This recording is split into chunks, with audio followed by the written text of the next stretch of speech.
Hello, ladies and gentlemen, and welcome to round one of the quarterfinal playoffs for Victorious Triumph series between Virtue Gaming Ambition and Washington University Varsity. I am Podsalem. Alongside me is my co-caster, Tiger58. Tiger, what's going on, man? How you feeling today? I'm pretty excited. This should be a very good matchup. I mean, we got two 6-2 teams from the regular season. This is the first round of the playoffs.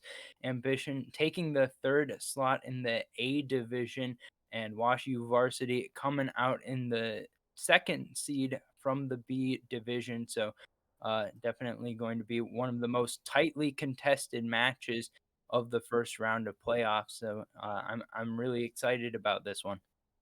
Yeah, we should be heading into draft here in a second. And right now, the bans are coming out. Washington University respecting the Bard and the Ari, but Virtue Gaming going to take away the Aatrox and the Kiana. Tiger, you were saying a little bit off stream about the amount of Bard games that Virtue have been playing. Do you wanna comment on that a little bit?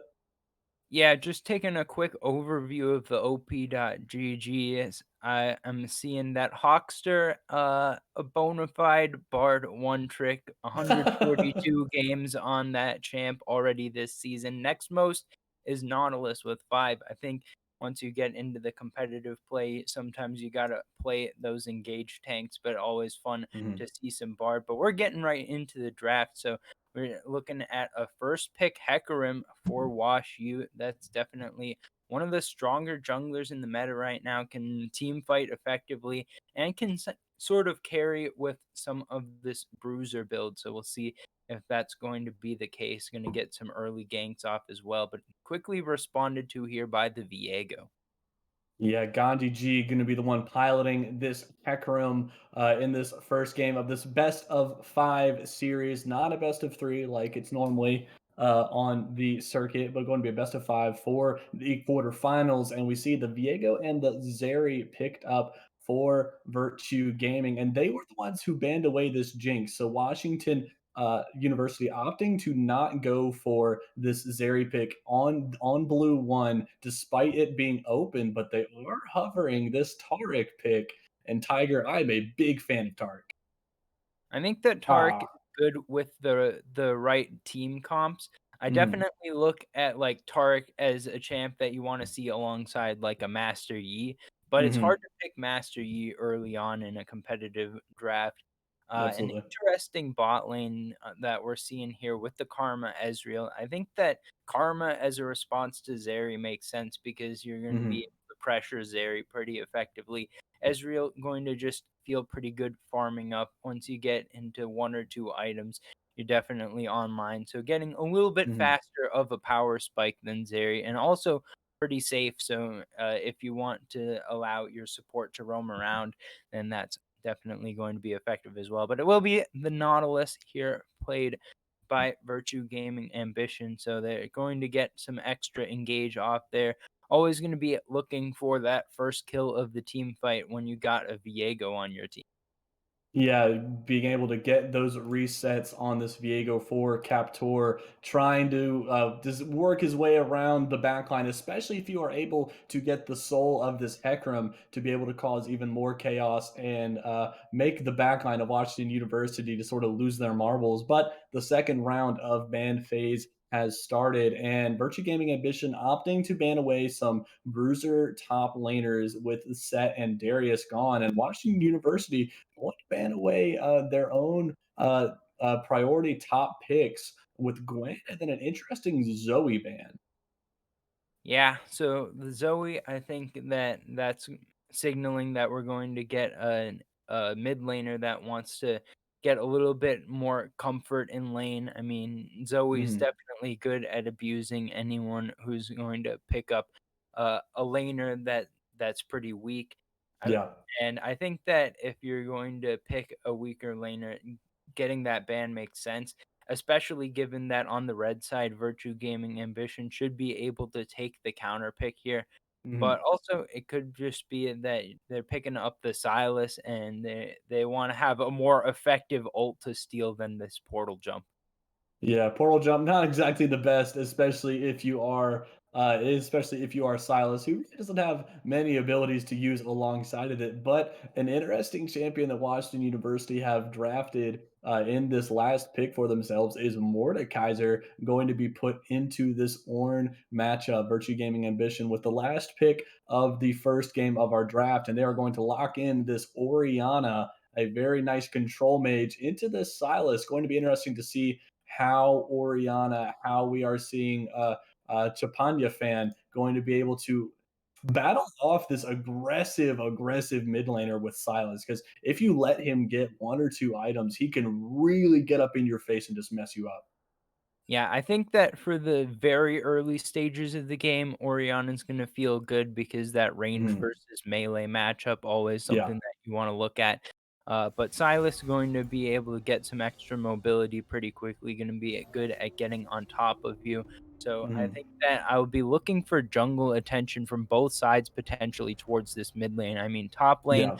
you're going to just be kind of farming it out for a while. I think that Mordekaiser is happy to just scale alongside the Ornn. They kind of do different things when they get later Mhm. on in the game, but they're both stronger when you get them on a few items. So just farming it up there makes sense. Bot lane, I feel like there's not a whole lot of kill threat unless you get some poke in advance of getting a gank off as well. But I think that Yeah. mid lane there's some squishies, so I think that that's where I'm looking to be the target if it is the case that these junglers want to get some ganks off.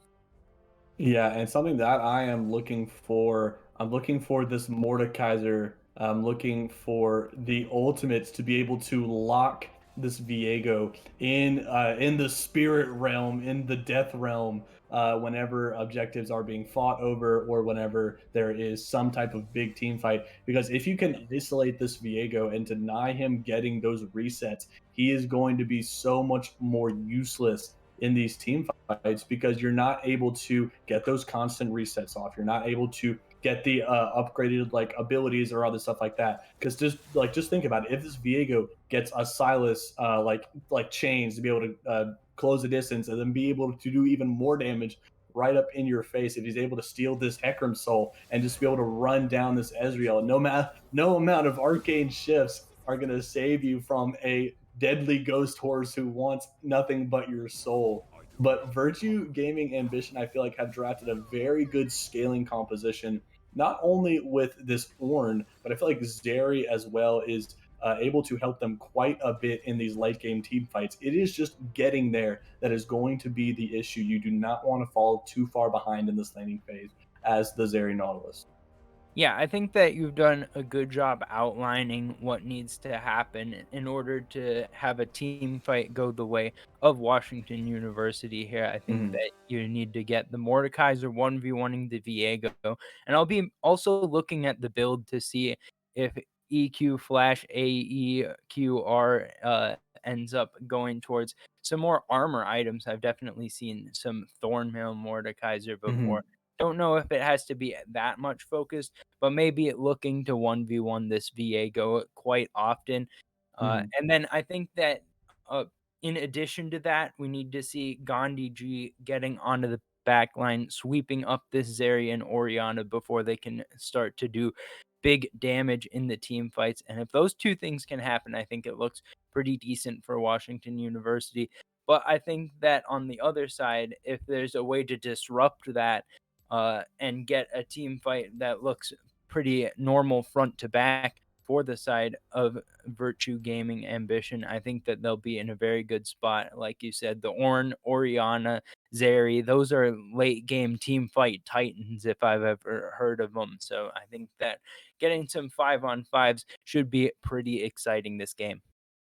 Yeah, the only problem I see for Washington is the engage, just overall engage of the squad itself. I mean, you have the Hecarim and the Silas, but the Silas is very reliant on stealing the ultimates of the opponent to really get a lot of use out of his engages, whether that's stealing the Nautilus ult, stealing the Oriana ult, stealing the Ornn ult. He requires those ults to really add to his hard CC, because unless he wants to just get his hands dirty and get right up in the face of Virtue Gaming Ambition, he's going to need a ranged engage to really make use of that. Hecarim Gandhi G is going to be the I guess most reliable engage for Washington University, and especially just like you were talking about, this Oriana is very this Oriana is probably the most immobile champion in this game currently. Just because she doesn't have any movement ability. She has one slow on her W, but I mean, even then, that's not that much, especially when you're getting ran down by a Hecarim. So that front to back team fighting is exactly what Virtue Gaming Ambition are wanting to do, and I feel like they can do it. Just keep this Hecarim and this Silas off your backline, and I feel like the later this game goes, once Ornn starts getting those upgrades for his team, once this Nautilus gets to 2 or 3 items and is able to be just a giant meat shield for this Zeri, I feel like the team comp is really going to click for Virtue Gaming Ambition, and then the team comp in Washington University is just not going to be able to keep up. All right, we'll see if that ends up happening. I think that it should be a situation where we're getting a decent bit of some early action. We'll have to see how aggressive that these two teams want to play. But I think we're going to go into a short break. And on the other side, we'll have game number one of Washington University Varsity versus Virtue Gaming Ambition.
Welcome back, ladies and gentlemen, to the quarterfinals of the frick, I forgot the name. Victorious Triumph Series. 30 seconds until Right ring now, we have spawn. Virtue Gaming Ambition going into the bot side jungle of Washington University Varsity. Wards are there. They know that they're chilling in that brush. Nothing's going to happen. Tiger, what are your first thoughts seeing the rosters of each of these teams?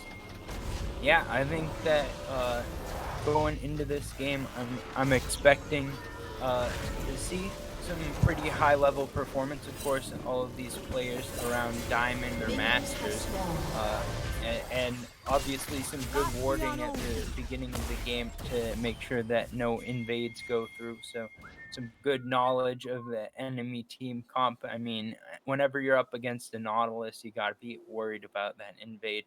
But I think that throughout the game, the vision control is going to be pretty important, and I think that we'll see both of these teams working to get that vision line deep enough that they can make their plays safely and not get picked off. But you never know; you can see some risk taking going on. That definitely happens sometimes as well. So we just have to find out what's going on between these two teams as the game progresses. Vision and knowledge are the name of the game for each of these squads.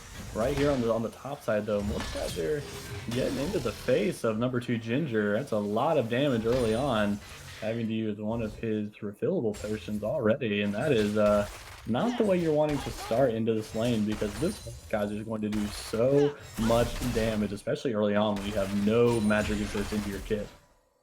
Yeah, I'm wondering how often it is that Orin uses. I see in the 3 cookies as the one of the runes for number 2 Ginger, and I don't know how mana hungry of a champion that Orin is, but I always look whenever I see that and see if the champion's going to use that. I think it definitely makes sense on the supports who are going to be trading a lot, but you want to make sure that you're making use of all of the runes, so Ooh. there's going to be some trading in the mid lane.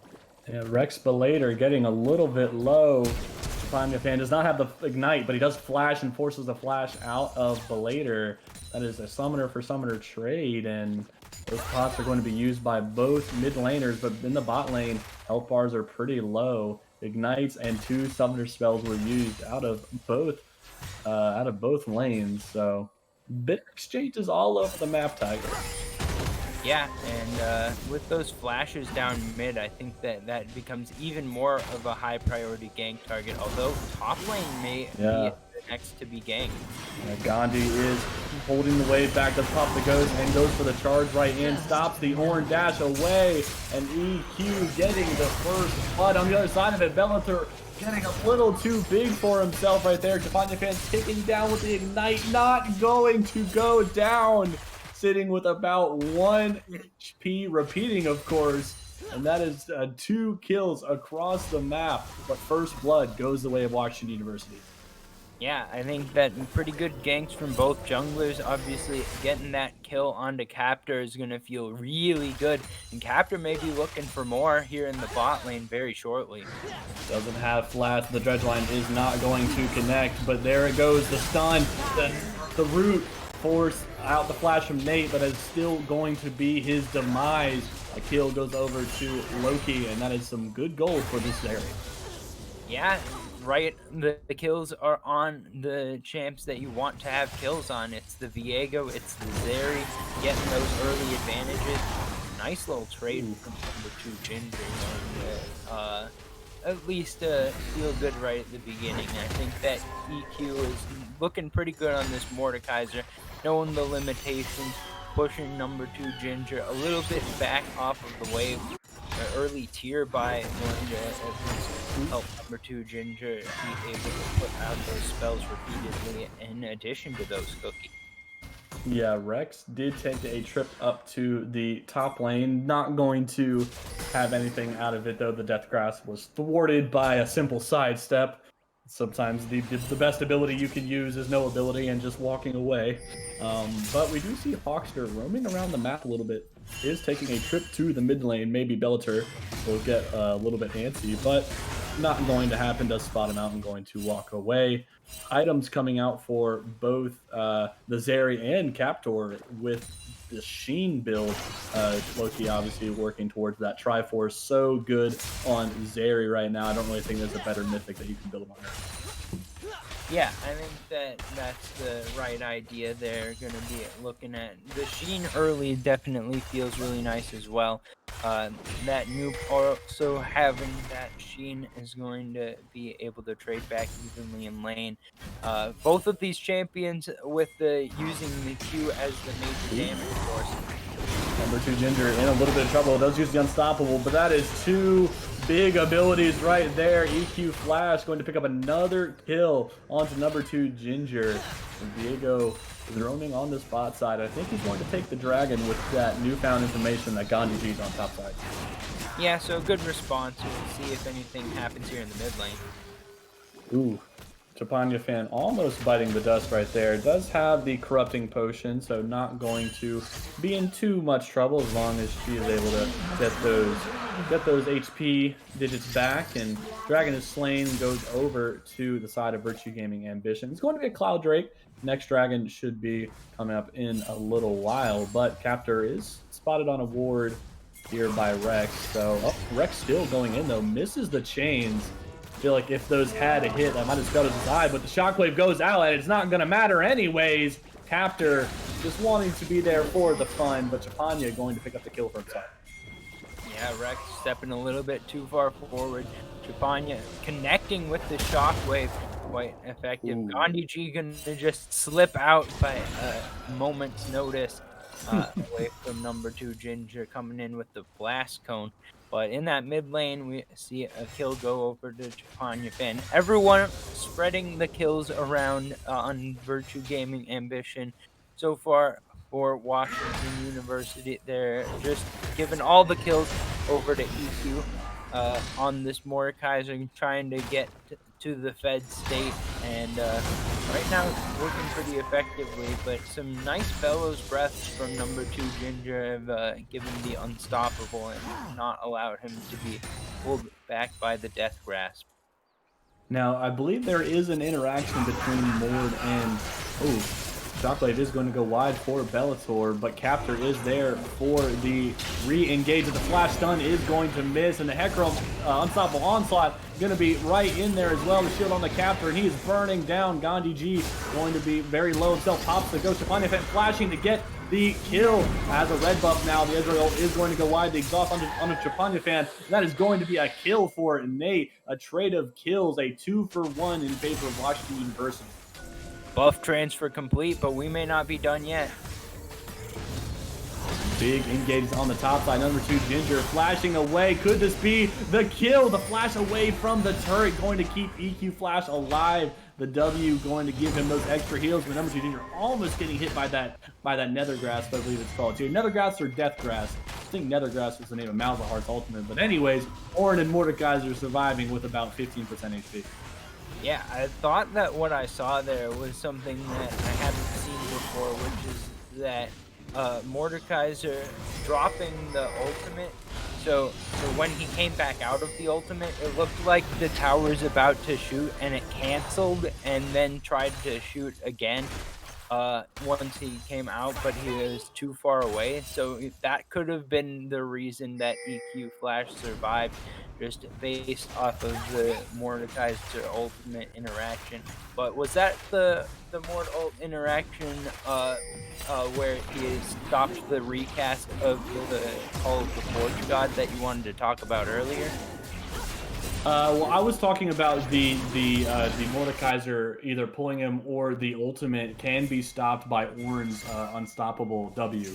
So that is something that we should look out for. But I think number 2 Ginger got the ultimate off there. But Gandhi G trying to slither out of the way. There's a lot of on the way pings. Nate is in trouble, getting knocked up, and Fan getting another kill from the flash from Hawkster, going to lock down Gandhi G. Fan is fleed. He's going to die here right now. Gandhi G pick up the kill. But on the other side of the shutdown on EQ Flash, going right over to Captor, who has the moored body now.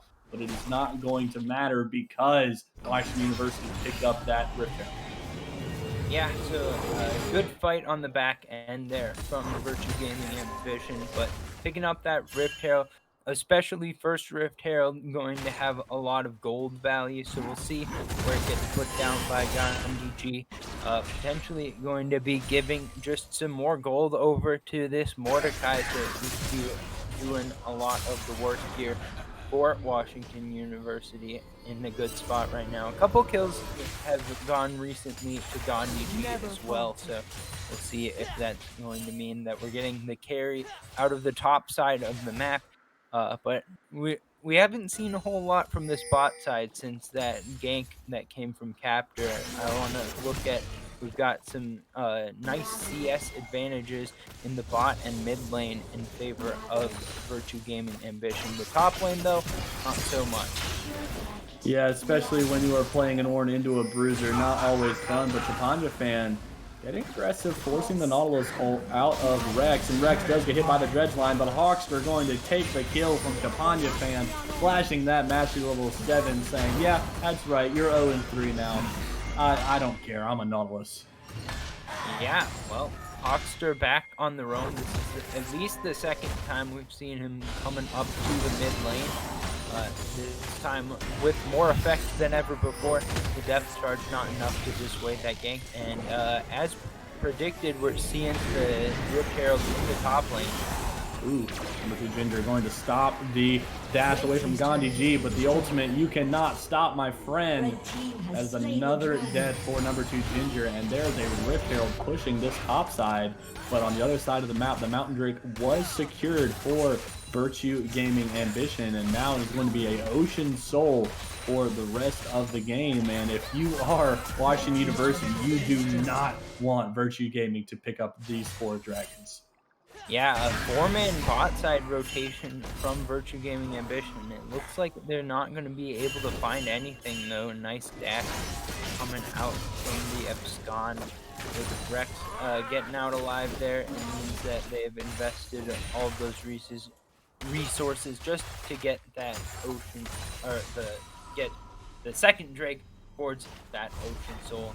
We'll see if they're going to be able to continue. And we kind of see now the different sort of win conditions for each of these teams. 2 turrets actually taken in the top lane for EQ. That's going to mean if we can take a look at the gold for each champion, that means we've got 2,500 gold lead for EQ Flash in the top lane. We got about 1,000 as well for Gandhi in the jungle. But where it starts to go back in favor of Virtue Gaming Ambition, we see in the leads in the bot and mid lane. Not quite as much as we see in the top and jungle in favor of Washington University, but still. Rex goes in there, Shockwave is used, Chapanya trying to get the reset, but Hawkster is back again, having to flash away, but it's not going to be enough. 0-4 Rex Bellator getting wrecked by this Orianna. Yeah, and Fan in a good spot. This is kind of a product of all of this CSing advantage. Now 4 kills as well, so Fan might be in a little bit of a rough spot.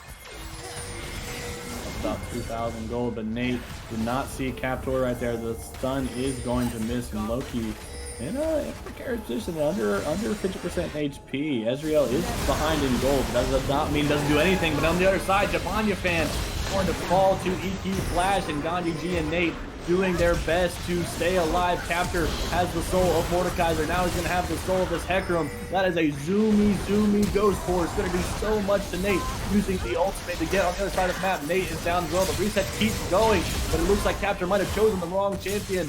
might burn down the Ignite, and he does. It is a 2 versus 2 right now. The Zeri ultimate has been popped. Rex Bellator trying to do so much there. He goes over the wall and trying to kill the Ezreal so low. That noob going to stay alive. Rex Bellator waiting on those cooldown. The flash over the wall to pick up the kill onto that noob, but Rex misses the chains. Loki getting the kill, and that is a late ace for Virtue Gaming Ambition. Yeah, Loki coming up with the outplays there. Nice flash over the red buff pit and able to take the kill on that noob and then dodges out the abduct from Rex Bellator, turns it back around. That lightning crash movement speed feels so nice. And Loki is going to be 3-0-0 on the Zeri, going to be working towards getting right back to even in gold actually on the whole as a team.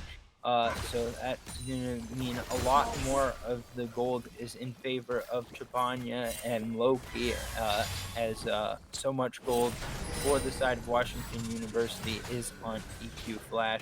We'll see if it's going to be a case where EQ Flash can carry. Actually brought Hawkster's Nautilus into the death realm there, was able to get that solo kill, but that didn't impact the fight enough to come away with a win. So they'll be looking to see if they can change it around. We talked before the game about maybe wanting to see EQ take the Viego with him on that Mordekaiser, but we got to fight. Ultimate hits onto Nate. Chocolate is going to take him very low. The depth charge is going to be popped as well. And goodbye, Karma. Orin Horn has been sounded. That noob getting collapsed by the giant goat right there. And that is going to be a big push mid lane. And potentially this Ocean Dragon when it spawns in a little under a minute. Yeah, so it's going to be a situation where taking that mid tier 1 always going to be an important thing to do to get some more priority on the map. We saw some of that deep vision helping out in that 1v1 at the end of the big team fight. Loki having that vision on the red buff brush was able to see exactly where Rex was that entire time. And now we've got the Ocean Drake spawning. We're going to get a fight. It's a 3v5, but there is no Shockwave and no Orin Horn to be had. Shockwave is going to be coming up fairly soon, but Gandhi G looking to go in, and the Silas has stolen the Orin. Ultimate hits 1, hits 2, and that is a big amount of CC all around. Gandhi G being taken low by the Dragons. That noob going to pick up the kill on the number 2 Victor Capture, trying to stay alive with Ignite ticking down. There are no junglers, and the Dragon is secured by Loki, and that is so much damage to Loki, doing his darndest to try and clean up this fight. Chapanya going to get out, and Loki sees 3 low health bars, and it is shooting fish in a barrel, Tiger. Look at the guns, look at the moves. Loki going to get 2, and will he get a 3rd? Gets a 3rd, a triple kill. Virtue Gaming Ambition with an ace and soul point. Yeah, everyone wrangled into the corral. We got the dragon pit setting everyone up, and rightfully you pointed out no junglers at the beginning of or at the smite timing for the Drake, so it just gets picked up. I think it got down all the way to 27 health there before Loki finally able to finish it off. But Loki doing so much work in that fight, a triple kill on top of finishing that Drake off. Sole point now for Virtue Gaming Ambition, and for the first time this game, they've got a significant gold lead on top of it, and about 2,000 ahead right now. They're going to be looking, going into the next fight, 7-0-1 for Loki, 7-3-9 for Chapanya, who also played that fight out extremely well. And we'll be looking to see where they're going to go. And they're picking up the Rift Herald, so they could take that to the top lane or the bot lane. Both of those tier 1s still standing. Yeah, if you did not think Loki was a threat before, my friend, I just want you to look at his inventory after he completes this back. The main bought an entire Prudence Hurricane. Just outright. Holy cow, had so much gold just chilling in his pockets. Must have been weighing himself down. Has 8,600 gold in comparison to that noob 6,500. The gold gap right there is a big portion of the lead for Virtue Gaming Ambition. And Tiger, there is a Baron spawning in a little over 30 seconds that I feel like Virtue Gaming could look to take pretty soon. Yeah, well, number 2 Ginger has just teleported to the bot lane recently. I think that they'll be looking to get a few kills before they look for that, but number 2 Ginger might have to fight his way out of this one. Yeah, Rex Felder trying to lock him up and has stolen the orange horn right there, but is not going to be able to recap because he was airborne himself. The brittle was there, but is going to be finished off by Captor. Gandhi G trying to get away. The change is going to miss. Number 2 Ginger trying to flash away, but not going to be enough. The Heartbreaker is used by Capture to try and get some more damage. Gandhi does not have a lot of mana. Turret is ticking down. That's 2 shots, but there's 3 members of Washington University on the bot side for this team, keeping Gandhi alive. It's a 1-for-1 trade. Yeah, so it was a good macro play from Captor to show up at the right time to save number 2 Ginger. But then Gandhi G knows right when to turn it around. Number 2 Ginger staying a little bit too close. Now we'll see if Hawkster's too deep in the enemy jungle, like a hook is going to get him to safety. But I think that last fight, kind of a few good things in it for both sides. You're seeing Gandhi G picking up some more kills. 5, 3, and 6 on this Hecarim. Definitely nothing to be trifled with there. But at the same time, I think that getting that kill over to Captor is going to feel very good for Virtue Gaming Ambition. Yeah, for the most part, the gold has been pretty evenly distributed around the carries for Virtue Gaming Ambition. No one carry is too fed that if they die, you lose the team fight. Chapanya fan, so much magic damage. Loki obviously does so much damage himself, and then Captor doing great work with the resets around the map. If you are Washington University, you are looking to get gold into Rex's pocket. This Silas has not been performing the way I believe they intended him to when they drafted him, especially into all the good ultimates that Virtue Gaming Ambition do have on their team composition, but does have the Nautilus ultimate in his back pocket right now. Ocean Dragon spawning in a little over 40 seconds right now, and this is a very important dragon, Tiger. Yeah, I think that there's an opportunity here for Virtue Gaming Ambition to just fake like they're going towards the Drake and then run straight to Baron. They should have a pretty decent speed of taking the Baron. They've got Viego as well as Zeri on the team, so definitely going to have the opportunity here. But the fight might break out before we even get there. Yeah, Gandhi G in the back line right there, but the flash is going to delay it a little bit. Silas ult is not going to do enough, and Rex Bellator does get 2 kills for himself. As I say that, Gandhi G going into the back of it right there. Kiki Flash trying to finish off Captor himself. Gandhi G so low. The entire roster of Washington University so low, and look at Loki getting the speed, getting the reset. Nate is so low, trying to survive away. Nuke going to get slowed right there. That is a very fed Zeri. So many low health bars doing going to aggro the dragon off the arcane shift though, and Loki is alive. Japanya fan is alive, and he has TP back in with a full health bar, and there's no other you can go. You're stuck between a rock and a robotic woman who does so much damage. Another ace for Virtue Gaming, and Tiger, their reward is this Ocean Soul. Absolutely, and I think that an important piece of that fight was the Mordekaiser ult going onto Chapanya fan. Check out the inventory. We've got USS's. I think that it was onto Chapanya fan. It was either Chapanya fan or Captor, because I noticed it immediately got QSS. Based on the one that's on cooldown, it must have been Captor, but whatever the case, that Shadow Realm wasn't able to set up a 1v1, so Captor doing a big brain play by picking up that QSS, and now EQ Flash gonna be in a bad spot. Yeah, getting Zanya's right there. Not much you can do against Japanya fan and Loki, the 2 highest damaging characters on the side of Virtue Gaming. The ultimate is going to be used on Nate. Nothing is going to come of it, though. The gold lead sitting at about 4,000 gold in favor of Virtue Gaming. Gandhi G is in the back line, though, stopping that minion wave, but the flash dread line is going to connect. Throws a thumbs up. Nothing going to happen of it, though. Rex Bellator has popped the Nautilus ultimate on the back end of it after using the mist right there, trying to get some extra speed, but there is a Baron on the map and very little vision for Washington University. Yeah, they also don't have their most fed member in EQ Flash. Died there in the pick. Fine, and be able to pull that one up.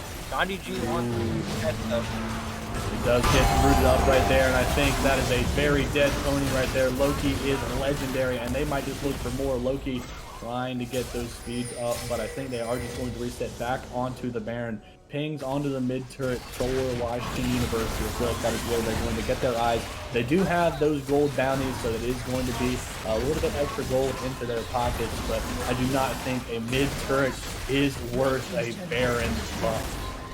Yeah, I mean, you take what you can get, but Gandhi just getting picked there. Nice dredge line connecting from Hawkster really sets up the fight. And there's not much you can do once you get CC changed. So another good play there from Virtue Gaming Ambition. They've got a sound lead, 5,000 gold now. They've continued to push forward with that. The objective bounty is going to cut into that just a little bit, but now that they've got Baron buff on 5 members, I'm expecting for Virtue to be pushing out all 3 lanes here. It looks like the top tier 1 is probably the easiest tower that they could be taking. But I would guess that they're going to get at least 3 people towards the mid lane. Looks like number 2 Ginger is going to be pushing out that bot lane. And, maybe we'll be holding off on that top lane for the moment. Hawkster just chilling there, just holding the minions, flashing his emote, knowing that Rex does not want any of the smoke that this Nautilus has. But there are some on the way pings outside. Number 2, Ginger. Ooh, Gandhi is going to miss the dash onto him, hitting a minion instead. So, I mean, not really able to kill number 2 Ginger, I don't think, just because of the amount of armor that he does have. But the mid lane is where all the action is happening. That tier 2 turret is going to fall. Rex Burkle does find Capture, though. A bit of damage, but the Orange Horn has been sounded. The Zanyas is going to be popped, but I don't think that is going to be enough. Actually, he is able to dash out, though. Panya Fan and the gang on the other side of the map getting Nate pretty low, and this is a second tier 2 turret, and there are 2 waves of Baron up minions, Tiger. This base is going to crack very shortly. Hogster hex flashing in, going to full EQ flash into it right there, forcing the Zanyas. There goes the turret, and there goes this Mordekaiser's life, and I believe there goes the rest of the base for Washington University. The first inhibitor falls. This Baron is still going to be up for a little over a minute, I believe, and these Nexus turrets are coming under siege. What do you do if you're watching University? The Orange Horn has been sounded for the side of the files. Bonnie G going in as well. That's a shutdown on the Champagna fan, and that is going to be a key returning kill. One of the turrets is down. The minions wrecking the second turret. Loki just does too much damage. 12 and 0 trying to get knocked around, but it's not going to matter. Does so much damage. The Nexus is exposed. And ladies and gentlemen, that is going to be game 1 in favor of Virtue Gaming Ambition, trying to pad their stats a little bit. Loki not wanting to get a death on his scorecard, though. And Team Virtue Gaming Ambition going to pick up the first win of the series in the quarterfinals. Yeah, and I think that that was super well played out by Virtue Gaming Ambition and Loki going so well on the Zeri. We talked about that pick being given over in the draft. That was one of the first 2 picks from Virtue Gaming Ambition and clearly paid off to a big Mhm. degree here. I think that it didn't get punished in lane at all. Obviously, no deaths feels very good. Got that nice gank off early from Captor as well. I think that we're looking at a situation where going into game number 2, it's going to have to be a big mental reset from the side of Washington University if they want to keep contending in this match. I think that pretty easy to execute team comp coming through from Virtue Gaming Ambition. And once they got the lead, it was just nothing that could be done about it. I also wanted to mention at the end of the game there that Loki Dosi was at level 16, highest level of the game by a significant margin. Gandhi G was at 15. That's the only member that was within 3 levels on the side of Washington University. So, big plays coming out there from the carries on the side of Virtue Gaming Ambition, and they're able to take a 1-0 lead in the series. Yeah, going up 1-0 really helps your morale, helps your momentum. But I believe we are going to see some changes in the draft for Washington University, maybe banning away this Zeri or picking it up yourself. I believe they are going to be switching sides. heading into game two. So Washington University is going to hop on the red side, so they are able to pick for themselves that last counter pick. But that does leave the first pick up for Virtue Gaming in this draft. Tiger, do you think they pick this sort of same team comp, or do you think they mix it up? Well, I think that if you switch sides, you can't have the exact same team comp. Obviously, getting that counter pick in the mid lane felt really nice. Picking up that Oriana into the Silas, clearly an effective way of going about things. But I also think that you don't necessarily get the same matchups across the board. I think we'll see a lot of changes going into Mhm. for two from Washington University Varsity. And I think that you have to respond to that in kind. So you can't just blindly take the same draft. I think that a similar style would be good, Mhm. but I don't necessarily know that it will be all of the same champions selected. Yeah, I feel like at the very least that Zeri is going to be taken out of the hands of Loki Dosi. Believe he didn't have a single death that game and had was he 14 or 15 kills, something like that. So really put the team on his back. Especially had some very clutch plays. There was the one around the bottom side red buff pit where he outplayed Washington University. I believe he got 2 or 3 kills right there. Then got 2 or 3 more kills at the Soul Point Dragon, just coming up huge for his team and just ultimately just clearing the way for this game one victory. Quite right, but I think that we'll have going into the draft for game number 2, we're gonna have a short break before that, but we've got a 1-0 series lead for Virtue Gaming Ambition over Washington University Varsity.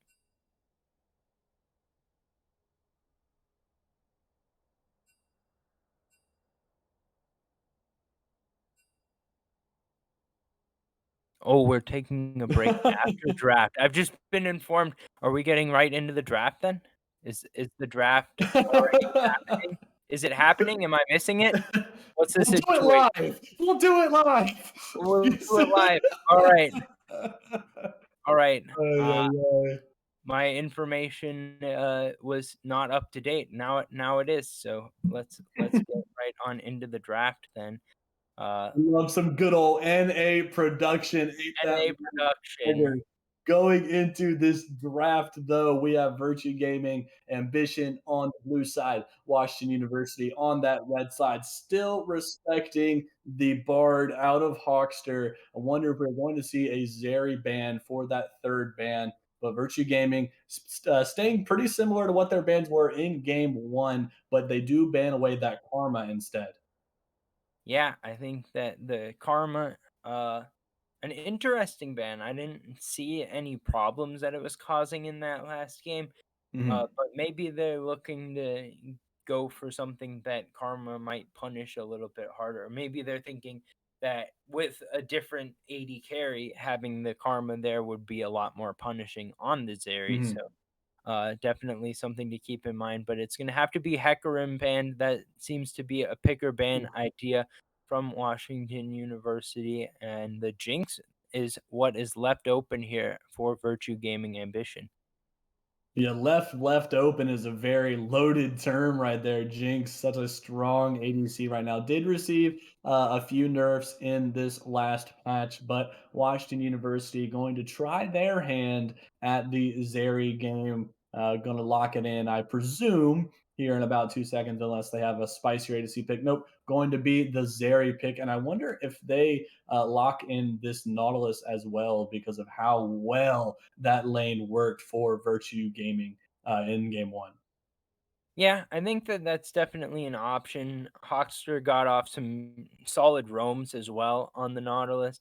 I think that the way that Jinx versus Zeri plays out is a little bit different than the Mhm. way that Ezreal versus Zeri plays out. You are quite right to pick out that Nautilus, as Washington University agrees and picks that one up. But I think that seeing the Nautilus, you're able to pick a different champion, potentially like Morgana. The Mhm. Lily is what got left open to ban out that Hecarim, so that's going to be picked up as well.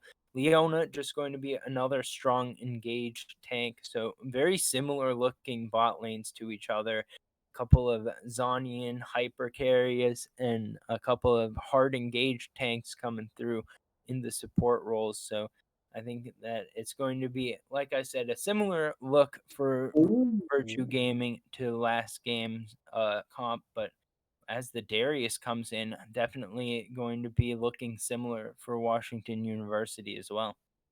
Yeah, Darius was one of the champions that was banned away in the second rotation of that first game by Virtue Gaming Ambition. So seeing that it was left up, they opted to pick it in the first rotation for themselves. But Viego is going to be banned away by Virtue Gaming and the Gwen for Washington University themselves. Virtue Gaming looking to continue this momentum from the last game by having that super aggressive comp that they did have, just like you were saying, the engage tank with this Leona, and then the Lilia, and for a lot of playmaking potential with the lilting lullaby into the back lines if you're able to hit those bowling balls. But the Zoe is still going to be banned away, and the J4 opted to be banned away by Virtue Gaming. Wonder what Washington is going to pick, and wonder what position they are wanting to leave for this counter pick.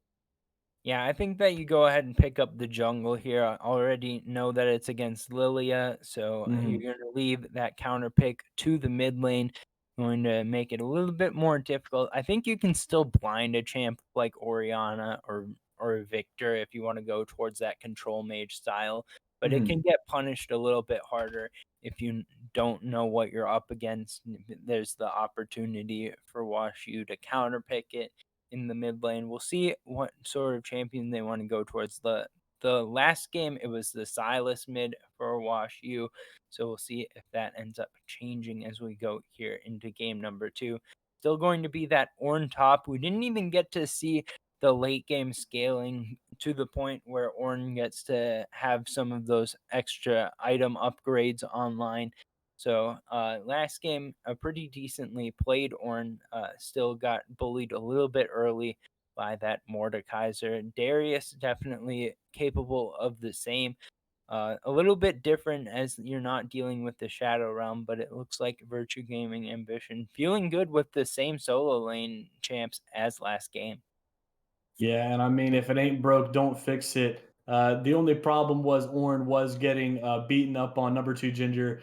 Couldn't really help that he got dove every 4 minutes by Gandhi G and the Mordekaiser. So still looking to play a bit of a safer champ, bit of a late game scaling champ. But Washington University hovering that Vladimir and in the Zeroth, which one they're going to lock in? They are going to opt for the Vladimir.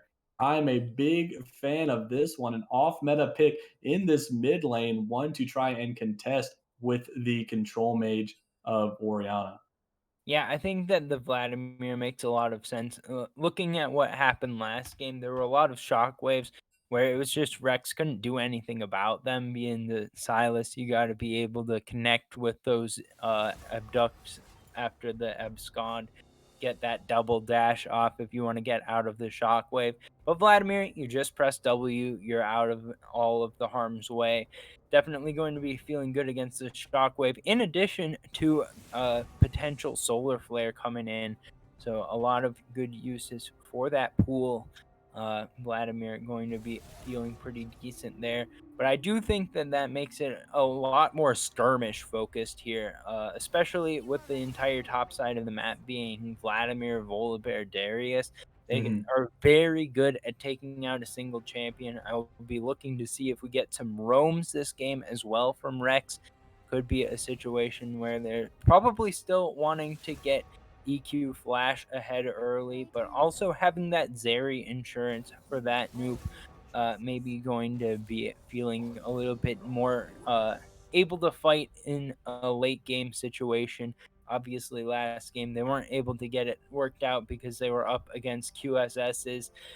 With that big gold lead that Virtue Gaming Ambition picked up, they were just able to get out of those Mordekaiser ults immediately and then go about their 5v5. But this time around, it will be a situation where they're looking at trying to find those 5v5s, but they may be disrupted before they can get to that stage of the game. Yeah, and the later this game goes, man, those ornaments, number two Ginger, gonna have a good time being Santa Claus and giving those upgraded items to his friends and family. But yes, this Vladimir, I believe, is going to do so much, especially in this lane, as long as you don't get poked out by Chapanya, because you can do a lot of damage and then dip out of there with that pool. But there's so much playmaking you can do as well in these team fights by getting that AoE ultimate, doing so much to the backline of Virtue Gaming Ambition. But this bot lane for Virtue Gaming, I feel like, is going to be even more so a factor than it was last game. Obviously, Loki probably the MVP of that last game. But with Jinx and Leona, that is such an aggressive bot lane for you, especially into another aggressive bot lane like Zeri Nautilus. So if you get hooked by the Nautilus, Jinx is probably going to die. So it's going to be up to Loki to put on his blue suede shoes and to really try and dodge all of the hard CC of Washington, especially when it comes down to this Volibear roaming down there, respecting the jungler, putting vision down, knowing where he is, using any and all information you can get from your teammates, because that is going to be the make or break point of this game, is whether or not Loki and Chapanya can get ahead. Because we saw what Zeri can do when she gets ahead. Now, Loki, you were on the other side of it. You are on the other hand. Now, can you play as well as you did last game now? Yeah, I think that one important note going into the game, especially in this bot lane matchup, is that against Leona, you can take the cleanse, you can kind of get out Mm-hmm. of some of the CC lock with that. But against the Nautilus, if you get hooked, then it's like you're going to be into the knock up with the depth charge as well. Cleanse is able to get you into a spot where you can flash if you get knocked up, but you're still probably going to be in a situation where if you don't have flash, the cleanse won't help you. So I think Mm-hmm. that cleanse will make sense for that noob on the Zeri this game, but I'll be expecting Loki Dosi to still take the heal most likely. Loki Dosi looking to have a stellar performance like he did last game. Virtue Gaming Ambition looking to go up 2-0 in this series. We are still in the quarterfinals of the Victorious Triumph series between Virtue Gaming Ambition and Washington University. We're going to take a quick break while we load into the game. Don't look away from that browser. We will be right back. Awesome. Pogo, pogo, pogo.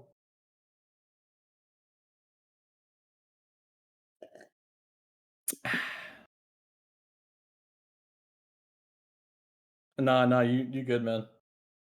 We've all had our oopsies. I was like, I forgot the name of the league. We went into the first one. I was like, oh frick! I was like, what's the name? So I had to quickly switch over. But I mean, it's all right. He says still live. Switch. Hello world.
Welcome back, ladies and gentlemen, to the Victorious Triumph Series quarterfinals game 2 between Virtue Gaming Ambition and Washington University. Virtue Gaming Ambition on the blue side, Welcome to Washington University Summoner's on the Rift. red side. Tiger, what do you want to see Washington University change this game to come out with a dub? Well, I think that they had the 30 right seconds idea at the until beginning minions of the game. spawn. Saw them pick up that Rift Herald, take it top, get EQ Flash on 2 towers early on in the game, and get a little bit of a gold lead. So that was the best part of their game. I think that with Darius, the plan will stay the same. They want to get Darius ahead early. I think Volibear, not quite as strong of a ganker in the early levels as Hecarim, but able to get off those dives after level 6 still. So I will Minions be have spawned. expecting to see Gandhi G working towards that top side of the map. We'll see if number 2 Ginger's actually going to play a little bit safer this time around. I think that that's not a difficult adjustment to make, but got a little bit behind on the CS last game because he had to start working towards that. So I think that that's the most likely situation. We'll see a little bit of a repeat of that. But it'll be interesting to see what happens objective wise because with the Lilia versus Volibear matchup, I feel like it's a little bit different than the Viego versus the Hecarim.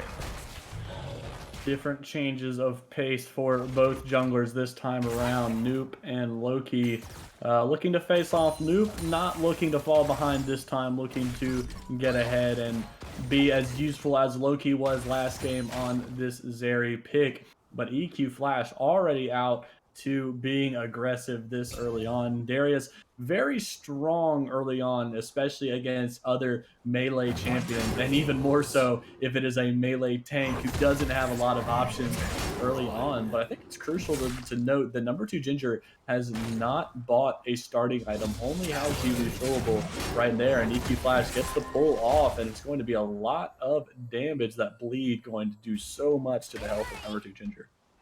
Yeah, I think that this is something similar to what we saw last game. I think that this was the same start. It was just getting a refillable and then backing early to get a tier. So that could be the same sort of style that we're seeing this game. In the top side for number 2 Ginger, maybe trying to get on towards a Winter early in the game. So you can get a little bit more of those resistances. Got to be able to live a little bit longer against this Darius, so you can get your jungler in to help. I think that Captor on the Lilia is still going to be feeling good, picking up some of these kills. So working towards the top side of the map is definitely an option. EQ Flash though, feeling pretty bold to walk forward for some of these trades. Yeah, it does have that Conqueror available, so if he does get a little low, able to heal it back up. And I think it's key to note the change of Keystones for number 2 Ginger, not running the graph this time around, but opting for the Glacial Augment, knowing that he's not going to be fighting this Darius or wanting to fight this Darius enough to make that grass proc useful. In the mid lane, though, Rex was getting pretty low. Did use any summoner spells, but Gandhi G on the top side against number 2 Ginger, not going to fall for it just yet. Doesn't have a lot of mana, so I wouldn't really expect him to try and go in on anything. But Nate, having used that flash red line out, Capture getting the slow on the backside of the Loki Doki slow, and that is a first blood going over to Virtue Gaming Ambition. This Jinx not getting the kill, but it's going to the next best person. EQ Flash trying to get so much damage. That's a lot of minion damage. Q is going to miss, and that bleed is going to be just enough. Too much hemorrhage damage. EQ Flash getting the first kill of this top lane. Yeah, and the 5-stack bleed doing a ton of damage over time and gets the flash out and still is able to drain the health, which Panya fan may be looking for another kill under Rex here. Might have to commit knowing that Gandhi G is right there. Flash is in on it. One more auto will do it. Not going to be enough. Rex Bellator barely staying alive. The bowling ball going to go wide. That is a miss right there, but almost kill for Chapanya fan. And actually, wait, Chapanya fan got executed. Yeah, so not the worst end of the situation. uh, to get executed there. He could have ended up being killed very easily, but it took everything for Rex to get out alive. So definitely makes sense that he wasn't able to pick up a tick of damage somewhere. But it's gonna feel good not to give over any extra gold as to get back to lane, but still pretty even on CS. Captor now looking to go towards the top side for a game. Yeah, wasn't able to get that knockup off of the pillar and the dash right there. Captor just trying to help number two Ginger break this push that was happening and shove the CS into the turret of EQ Flash. Gandhi EG is on the other side of the map, so he's not able to help break this push. But on the other side of the map, the push is trying to be set up by Loki Doki and Hawkster, having a big mini wave going to be shoving into Noop and Nate. Gandhi G looking to take this Ocean Dragon, though, not wanting to let the soul be so easily given over to Varsity Gaming as it was last time.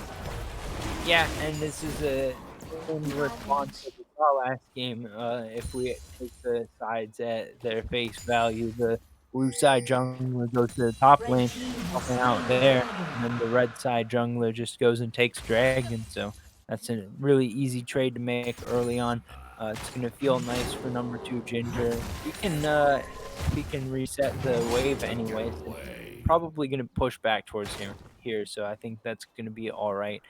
Still going to be difficult to CS, though. EQ Flash playing this matchup very well, making it very difficult for number two Ginger to walk up under any circumstances. Has a lot of sustain there on EQ Flash's side.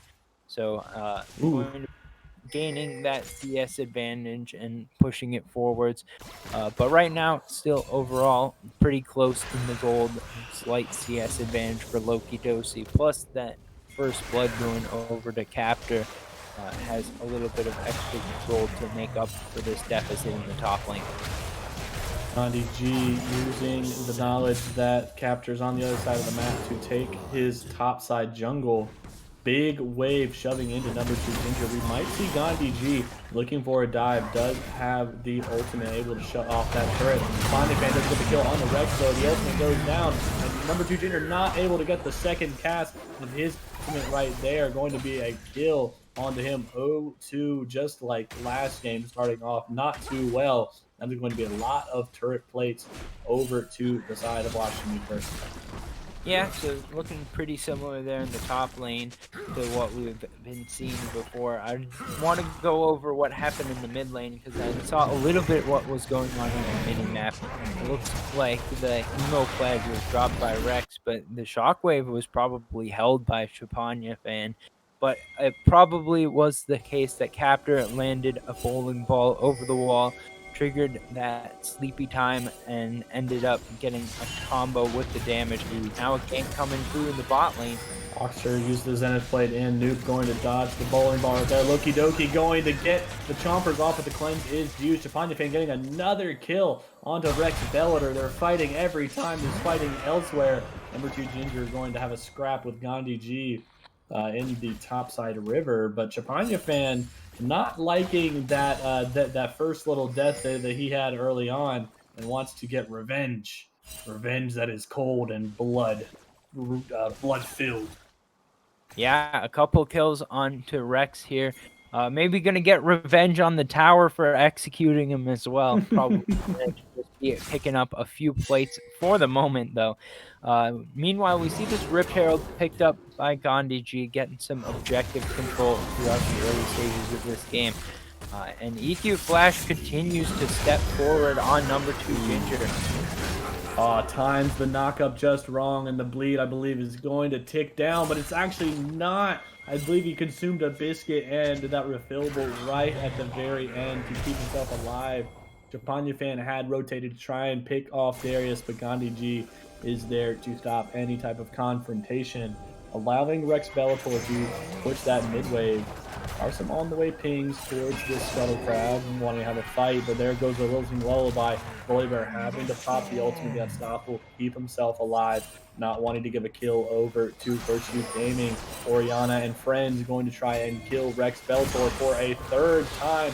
Has the flash available, has the Hemoplague available, uses the phase rush to get out of there, but a flash onto Gandhi gets the kill. Trapanja fan going to fall down. Hawks using the flash. Zenith Blade to lock Gandhi G in place. Will it be enough for him going to land? Nate going to do as much as he can to try and keep his team alive. Only himself is going to remain, though, has the red buff for himself. It is a support 1v1 right now, a 2-for-2 trade across. Yeah, and pretty decently played there at the end of the fight, especially by Hawkster, and some nice Q coming through. Now we got trying to get a kill on the EQ Flash, but it's going to be too much. The Darius does just too much damage, my friend. Triumph going to keep him alive, and now he's able to shove in his turret. Yeah, confusing fight to take there in the top lane, to say the least. It looks like it was a call of the Forge God at the beginning of that fight, but I didn't see enough damage coming through on the EQ Flash in order to get that kill. We're gonna be looking at a Mountain Drake coming up here in 15 seconds, so we'll see if the priority stays. Lightning Crash near the drop. Zero ultimate goes in, but a huge shockwave onto 3 members. Capture getting another kill. Trapanja fan going to get a double kill for himself. What looked like a good fight for Washington University turns out for an even better one for Virtue Gaming Ambition. Yeah, everyone funnels right into the shockwave, not paying attention to where the ball is. Or is it a B this time around? I've been seeing the Orbiana skin from Trapanja fan, but whatever the case, it's a lot of damage. That's what it is, and it's cleaned up at the end there by Captor. It's going to be 1-1 on the Drakes now. It's going to be a 2,000 gold advantage going over to Virtue Gaming Ambition.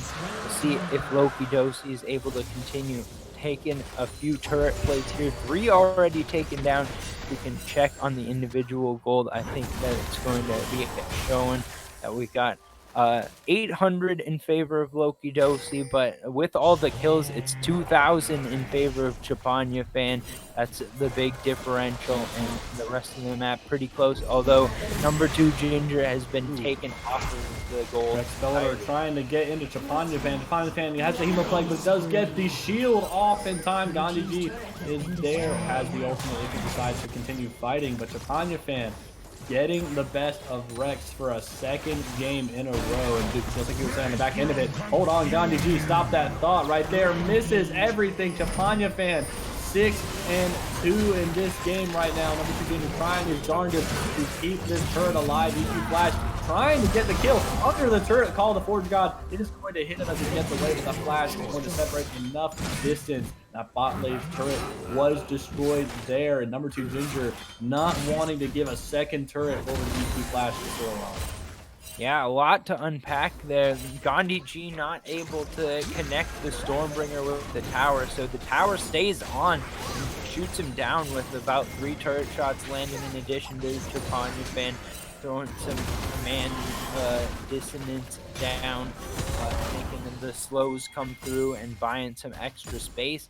And then we had the bot lane fight. Hawkster picked up a kill off screen, so I don't know exactly how that happened. I have to assume Loki Dosi did a lot of damage. Speaking of a lot of damage, Capture doing his best against Rex right there. Gandhi is there. That's a very aggressive bear. Rhymes are on point, and so is the team fight for Virtue Gaming. That is a dead bear, my friends. Rex, you are in a bad position. Uses the pool. I don't think it's going to be enough. Hawkster does get hit by the Dreadline there. Capture is going on a killing spree, and the Loopy Lullaby hits on EQ Flash. And my friend, that is a lot of champions. Doesn't have the ultimate to reset Shockwave just to make sure number 2 Ginger gets his revenge on this Darius. Objective bounties are available soon for Washington University, and everything going the way of Virtue Gaming Ambition. Yeah, look at all these bounties on Virtue Gaming Ambition. 150 on number 2 Ginger, 400 on Captor, 400 on Trapanja fan. Even Loki Dosi has now picked up a bounty at 0-0-1 just from this CS advantage from taking some of these plates. First tower going down in the bot lane, and as we can see, every role except for the top lane is starting to swing heavily in favor. We've got 3,000 gold lead only on Trapanja fan. Now Loki might be in trouble. Loki does get flashed on. Nothing you can do if you are a mobile Jinx right there, but the teleport from Trapania fan going to try and chase it down. Nate is there. Reinforcements have arrived. The depth charge is going to be popped. The Orn Horn has been sounded. Trying to get one knockup. Does get two. Nuke is on the other side of it. Not able to do much. Nate is caught up in the crossfire. That is going to be a 2-for-1 solar flare. Going to be instantly cleansed by Nuke. Then a play going wide. The Shockwave does not go wide. Virtue Gaming Ambition pushing this bot wave, and they are getting so much value out of that teleport. Boslam, I always get confused when I see this Orbiana skin because the shield looks exactly like Crown. But it looked like in that fight that there was a crown on this Oriana. Bellator getting caught up in the middle of two right there. He's going to burn down the flash. Going to not do enough damage. Jinx Rocket not going to kill it right there, but Loki Dosi going to pick up the kill. Rex Bellator trying to get away, trying to survive by the skin of his teeth, but that is a very fast deer tiger, and that deer has blood in its eyes and a Rex on its kill list. God, yeah, going to get locked up. The fight keeps going.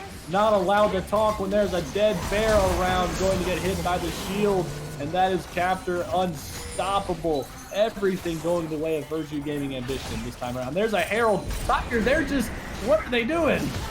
They're proxying the tier 2. Herald does get that charge off, even though it was so low. It is going to get a second hit on this turret, and that is going to be another turret going down in this mid-wave, going to open up the map so much. Jinx is getting excited. Nate does miss the dredge line, but Virtue Gaming looking to slow down a little bit. Gold in their pockets, wanting to go spend some money, but Dragon spawning in about 3 seconds. Both teams wanting to go down there. Virtue Gaming wanting to spend their money, but not having time. Yeah, and it's hard to justify what we've seen in the draft so far. Rex not feeling so great on this Vladimir pick after all, 0-7. Trapania fan, though, making it hard to deal with any champion. Looking low by going to hit 3. The Super Lady Death Rocket holds him. Of damage. EQ Flash is in the wrong place, and that is almost an east.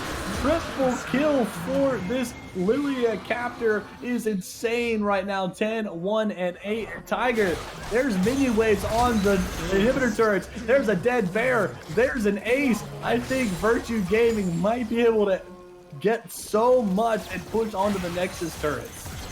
Yeah, definitely on to the Nexus turrets, but the death timers are pretty short here so far. We're getting 3 respawns. Is that going to be enough? I think the solar flare missing is going to be the end of the engagement. Finish off the inhib, you definitely can do that. I got a little excited there. I thought after that ace and those minion waves, they might be able to get some damage on the Nexus turrets, but they're not able to finish off the inhibitor. So jump the gun a little bit right there. But regardless, Virtue Gaming, so much gold for themselves. They have a 10K gold lead at 18 minutes. Tiger, they are on pace to do what they did last game and finish with a very high gold lead. Yeah, and I was about to ask if they were going to start to do Baron soon, but Baron's on the map for another 90 seconds. It's going to be a little while before we see that come up. If we see that come up at all, I think that one more big team fight could start to look at the actual damage on the Nexus towers. We'll see if it's just going to be some picks to start out with, though. Captor and Trapania trying to get some damage off, forcing a teleport out of Rex. That is a key timer, especially if you are wanting to keep track of this Ornn on the other side of the map and keep him in check, because he right now is shoving in a wave into your bot lane inhibitor turret, which is going to be very crucial. Nate, not wanting to get found out, does get spotted out by the ward. Solar Flare is going to slow him down, but it is going to pop the deadline back in. EQ Flash, about half HP, but not going to matter. Loki and Doki going to have to flash over the wall to keep himself alive, and that is a kill, and that is a very excited Jinx. Nuke going to fall right there. That's a double excited Nate. That's a wall, my friend. You can't look into that. Flash is going to go the other way. The Flash goes over the wall of the rocket. That's a triple kill for Loki. Rex trying to do his darndest to get a kill onto this Jinx. Jinx going to do so much trying to get the life back, but I think the Hemo Plague might finish it off. No, actually doesn't hit him at all, and a ace for Virtue Gaming and Tiger. I think this time around they might be able to get more damage on these inhibitors than they did last time. Turrets are low. That is a mid lane inhibitor down. That is bot lane inhibitor down. Three people are going to be up for Washington University. Not able to finish the game just yet, but they are able to get those inhibitors finally. Yeah, and now Baron is on the map, Podsum. We're at 20 minutes. We can go towards that objective. Two inhibs down, especially that bot inhib is going to be important. I think the resets come through first, but it shouldn't be long now until Virtue Gaming Ambition push towards the purple worm. 12-1 and 12 for Captor on this Lilia. An absolutely beautiful performance on the deer, making it look like deer is the predator and bear is the prey. Flipping the zoology lessons on us, but I think that it's not long now until we will see the Baron started up. We got everyone rotating towards the top side. Chapanya fan gonna be pushing out this top wave and have a little bit of support from number two Ginger as well. So just trying to play this out methodically. Number two Ginger going to be feeling pretty tanky now on two items. Got that Frostfire Gauntlet, got that Thimble Winter. Going to be a little bit difficult to take down, and that's why he feels so confident walking this far forward into the jungle. Baron was just killed, and they are looking to fight as two ultimates. Going to get a double knockup. Jugline going to hit on the other side of the map, and this Jinx doing so much. Fan not going to die. Captor is legendary, and I don't know what more you can do. A teleport being used by number two Ginger onto the Nexus turret, cutting Rex off. That's a flash. That's a very scary Orin and a lot of minions. Not much you can do in that. Fan going to channel his teleport as well, and Tiger, I believe that is going to be game two, going over to Virtue Gaming Ambition, and they are on match point in this series for the quarterfinals of the Victorious Triumph Series. Well, match one was pretty clean from Virtue Gaming Ambition. Game number two was an absolute sweep from Virtue Gaming Ambition. They're looking so good in this series. They've come out on top in game number one and game number two. They're in position. They've got to just take one more win. Got to avoid getting reverse swept here and go on to the round of, I believe the next round is the quarterfinals. I got to double check my playoff bracket. This is the quarterfinals, so the next round semifinals. You gotta win one more game and get to semifinals. But 2-0 so far, going to be feeling very nice for Virtue Gaming Ambition. Yeah, semifinals just within reach for Virtue Gaming Ambition. And just like last game, it was the Chapanya and Loki show. But I feel like Captor had his own special episode this time around. 13, 1, and 14 on this Lilia, just being the absolute most menacing deer that you could be across the entire Summoner's Rift. Before we exited out of the spectator client there, I saw he had 27 KP on this Lilia. That is absolutely insane. So not only did that ban not happen like it did in game one, and you had to ban away something else, but now if you are Washington University, there are so many key picks that were played by Virtue Gaming Ambition that you have to ban. But if you don't ban the other ones, then you know they're going to pick. So it really becomes a catch 22 for Washington University. Which one do we choose? Which poison do we really want to go for? Do we want to go for the super fed Zeri or super fed Jinx, or do we want to give Captor this Hecarim or this Lilia? Which one are we wanting to try and fight off? And I feel like they are going to have to find the answer to that in this third game, or else they're going to be sent home. Yeah, so it was a little bit of an interesting switch up in the 80 carry role. I'm actually looking back at the draft from game number one, but it was the ban from Virtue Gaming Ambition that took the Jinx away, but that allowed the Hecarim first pick. So the calculus at the beginning of the series was that Hecarim wasn't going to be a problem for Virtue Mhm. Game, so they didn't want to ban it away. But Washington University banned away the Hecarim, which gave over the Lilia. So right now they're looking at their bans have been Bard and Ari in both game one and game two. And then they had the Lilia when they were on the blue side before banned. I guess that after that game, I would expect to see the same. But we could see a very similar looking draft to game number one, actually going into game number three, as the blue side is where Washington University will return. We'll have to see how the draft changes itself going into this third game. Washington University on the brink of being eliminated. Just like you said, they are swapping over to this blue side this time around. Wonder if they are going to if they're going to continue this similar style draft that they have been doing. What they're going to do. This time around. Believe we have draft coming up pretty soon this time around. Have to see which one they do. Tiger, if you are Washington University, do you focus this Jinx? Do you focus this Zeri? Do you focus the Hecarim? Do you focus the Lilia? I mean, what do you ban when your back is up against the wall like it is right now? I think that they're gonna go back to their game one game plan. I think that they looked pretty decent through the beginning stages of game number one. So I definitely don't mind something that looks similar to that. However, I would like to see if they go with the same strategy that they had in game number one. I'd like to see them go for a more aggressive early game bot lane, getting some pressure there and making it so that you can't just go after that lane while the top lane is being ganked repetitively. Is going to be important here. So they picked up the Ezreal before. As we're getting into the draft now, the Zeri is gone. That means that the Ari is left up. So we'll see if it's going to be a Hecarim first pick into the Ari being taken away here by Virtue Gaming Ambition. But I think that going back to what happened in game one is going to be the strategy from Washington University, just correct the execution.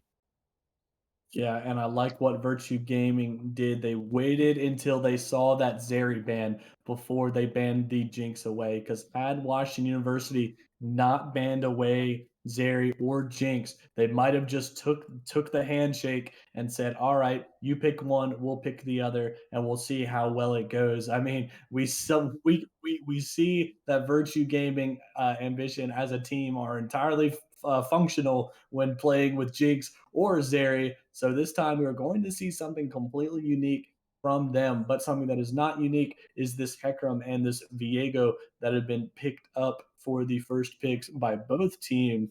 Second pick for Virtue Gaming is going to be this Karma. Yeah, it's interesting how the priority this series on the karma for Virtue Gaming Ambition has risen. At the beginning, they were willing to give it over as like a second pick in the bot lane.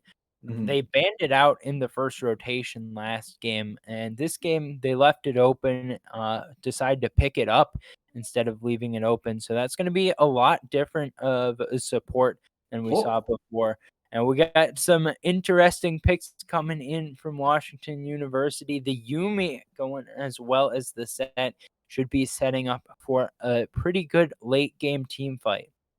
Tiger, all I can say is that's a fast horse. This Hecarim is going to be going 811 miles an hour, running at the back line of Virtue Gaming, especially if they are wanting to continue to play this front to back team comp like they have been playing this entire series. Going to round out this first round of picks for themselves, rather, with this Nautilus and their first ban for second phase, going to be Ezreal. So banning away some ADCs. Neither team has picked their ADCs, so we might just see a lot of ADC bans this time around, forcing both squads to dig deep into their champion pool. Hopefully, it's not a kiddie pool. Hopefully, it is a champion ocean that they are able to dive deep into to sort of pick something that they are comfortable on. Washington going to ban away this Ornn, though, that we have seen very comfortable from number two Ginger. Yeah, I think that out of the first half of draft, one thing that I want to mention is that the Karma must be getting flexed. The Nautilus, I can Mhm. only see Nautilus being a support, so that means that Karma is getting moved either mid or top. So Mhm. going into the second phase of the draft. I think holding that as a flex pick is gonna be a priority, so I think you Yeah. wanna take the ADC here, and then counter pick whichever lane that you feel like you want to have the counter pick in. Maybe you have Karma just match up wherever Set is. I think Karma into Set's probably a really a solid, matchup. You're talking about getting a lot of poke down from a range where Set can't just, hit you with the fake breaker and then, Mhm. put out all of his damage. So I think that picking up an ADC here makes sense. The Vayne going to be the answer here. I think that that's going to do a decent amount of work on Set and Hecarim, but kind of depends on the rest of the picks from Washington University to as to how effective it's going to be. Yeah, Loki piloting something that is not exactly a super hyper carry like we have seen the past two games does do a lot of damage and is very good in her own right. Vayne is a very strong champion, especially into two tanks like the Hecarim and the Set. But Washington going to lock in this Ari had banned it the two games prior, so they themselves are going to be the one piloting it. Rex wanting to have a better game this time around. Maybe it's just been the champion, maybe it's just been the matchup, but this time around wanting to be aggressive, especially if this Karma is going mid lane to try and get some kills off. But the Tristana going to be hovered for Washington. I'm a big fan of this Tristana pick, especially with the rocket jump to help you get out. And plus, you can stay a little bit safer if you want this Yumi to start roaming around the map, try and help out Gandhi G on these ganks, especially top side. We have seen such a top focus out of Washington University in these past two games. So much so that they are drafting a very heavy hitter with this set. But the last pick for Virtue Gaming going to be this Gar. I am a big fan of this one, Tiger. Yeah, I think that the Vagar makes a lot of sense here. You got a lot of dashes that you're up against, but no one that can actually blink out of the cage. I think it'll be a lot going into the Hecarim because Hecarim Mhm. usually not going to be taking flash. Can try to use that onslaught of shadows over the wall, but will come out stunned once he gets to his end destination here. I think that it's going to be a lot of late game looking team fights, most likely. Uh, the Vayne is going to scale up pretty effectively. Uh, Viego going to feel pretty good in the team fights as well. All of these V champs Podsum are going to be the team fight menaces, but I like the Ari pickup a lot. I think that that's going to feel very nice in lane for Rex. I think that's a lot better than the Vladimir that we saw last game, but it's going to take some better execution this game as well if it's going to be Washington taking a game off of Virtue Gaming Ambition. Yeah, it is going to be dependent, in my opinion, on how well Loki is able to really pilot this Vayne pick. Because there's so many good interactions that you can have with the Vayne and the Vagar, being able to use the condemn into the event horizon, being able to stop so much of this engage out of Washington University. Well, because Washington have a great engage, they have a great way to get in and deal some damage, whether it is a pick, whether it is a straight up team fight, because you have a good target to ult at if you are set, especially if this Viego has the soul of this Hecarim, because he does get that added health, does do more damage whenever you do use the Showstopper ultimate. But this Vagar, I think, is the crux of the nullifying the team fight. If they are able to pick off Vagar, and I feel like the comp of Virtue Gaming starts having some more troubles. But we have seen how well the mid lane and jungle duo have been for Virtue Gaming Ambition this entire series. So I do not expect them to slow down anytime soon, especially in this very important game three to send them into semifinals. Yeah, I do have some concerns about the comp from Virtue Gaming Ambition. It's not very strong in the early stages of the game. I mean, we talk about how good they are in the late game, and Mhm. definitely they can get there. That's going to be a situation where it's very difficult to turn back around for Washington. But I think that it could be difficult to get to that situation. I mean, top lane's going to be just a trade of farming, I think. I have a Mhm. hard time imagining anyone solo killing a set, even hard to get a gank off and kill him 2v1. But at the same time, I don't think that set's going to come up and kill the karma either. So I think that that's just going to be a trade of some farming, at least throughout the laning phase. Gandhi G maybe comes up and throws a gank after level 6, but it's probably going to be pretty even throughout the early stages. But then you get into the mid and bot lane, especially that bot lane. Tristan is just such a strong champion. If ever Hawkster ends up missing a hook, I think that it's going to be a situation where that noob just rocket jumps in and then starts auto attacking. I mean, it's not much you can do about that. Stacking up that explosive charge, just getting the damage down, and I don't ever see a world where Vayne's able to outplay that before about level 9. So I'm concerned about that. But we'll see if that ends up playing out like that. I do think Chapanya fan has shown to be the better mid laner throughout this series. So while Ari into Vagar, I think Ari's a bit stronger. I feel like that will just about be neutralized. Especially if Chapanya Fan is able to keep up his farming like he has these past two games. As always, seems like he's always had a CS lead against Rex. This especially on a champion that has good auto attacks like the Orion of the past two games. So with this Vagar, if he is able to get those stacks up with his Q and getting those eliminations, we could easily see this Vagar have 200 AP by like 10 minutes if he's really on top of his game, if he's able to get that lane prio, excuse me, to try and help his team get those dragons, because dragons have been a very important piece for both teams this time around. First game, it was all Virtue Gaming. We did see Washington, I believe, take one or two dragons in this past game, but ultimately didn't matter because the lead was too far in the favor of Virtue Gaming and their damage was just too high. But Loki on a different style champion, Japanya on a different style champion, and number two Ginger definitely on a different style champion this game around. But I believe we are going to head to a quick break to get everything figured out with spectator delay. Don't turn away from that browser. The Victorious League quarterfinal playoffs. We'll be right back.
Ladies and gentlemen, we are back with the Victorious Triumph Series quarterfinals playoffs. I am Podslim with my co-caster Tiger58. Tiger, this is the third game of this series. Virtue Gaming just need one more dub to secure Welcome to themselves a spot Summoner's in the Rift. semifinals, but Washington University not wanting to let that happen.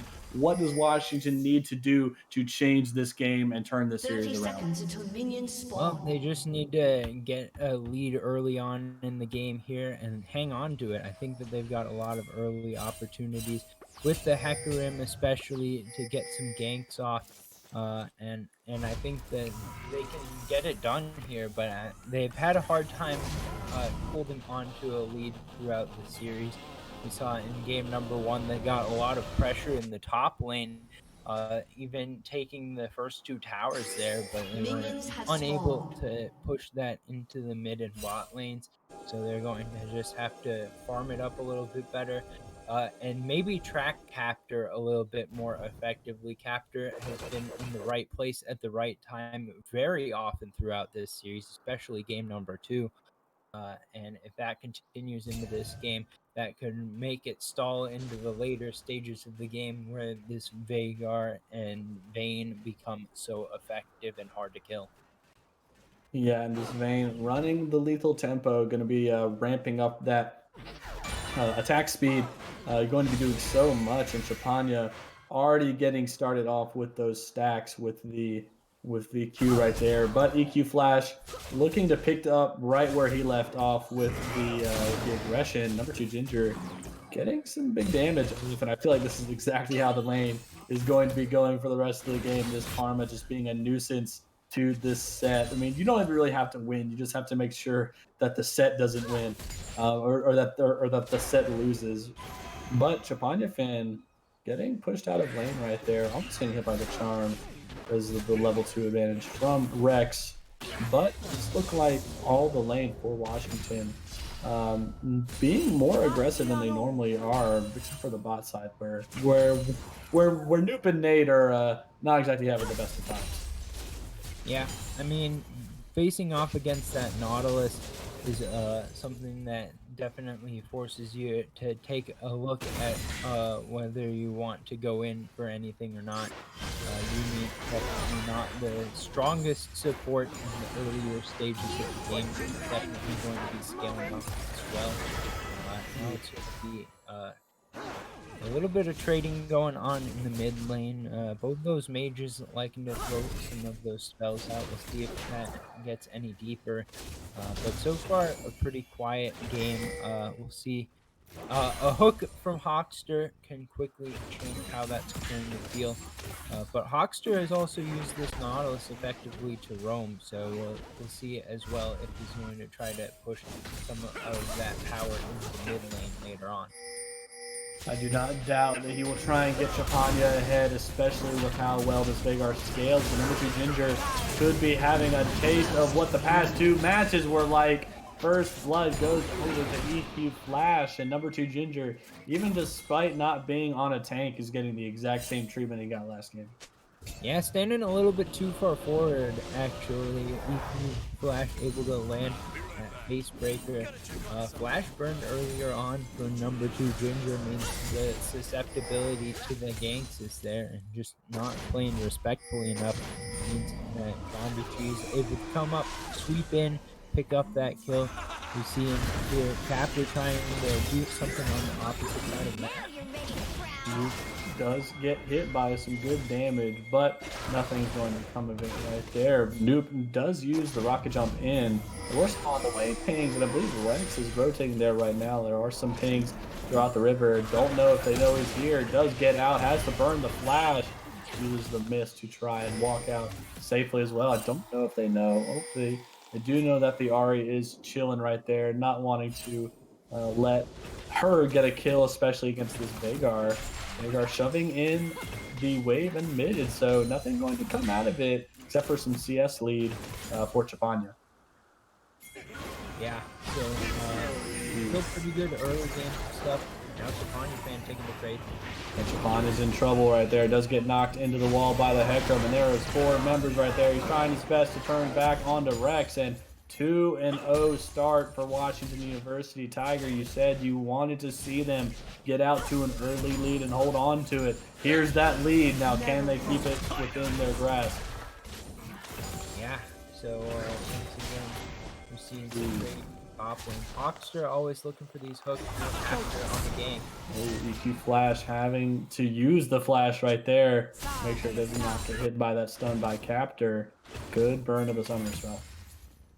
Yep, but that means that it's going to be down for the next 5 minutes, so that's a place that can be targeted, especially with this Rift Herald coming up in about 2 minutes. That could be a place that Captor is looking to get back in the game. Even Hawkster on the roam going towards the top side wouldn't be too surprising. But this first Drake of the game is going to be going the way of Washington University this time around. They were able to secure the first Drake last game as well.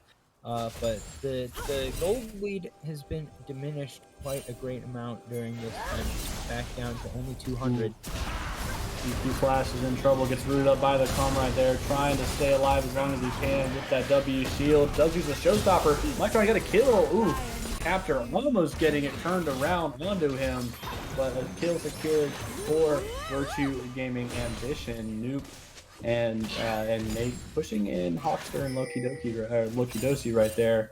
But Gandhi G on the way, wanting to make a play of himself, just like Captor. Yeah, Luke is going to land.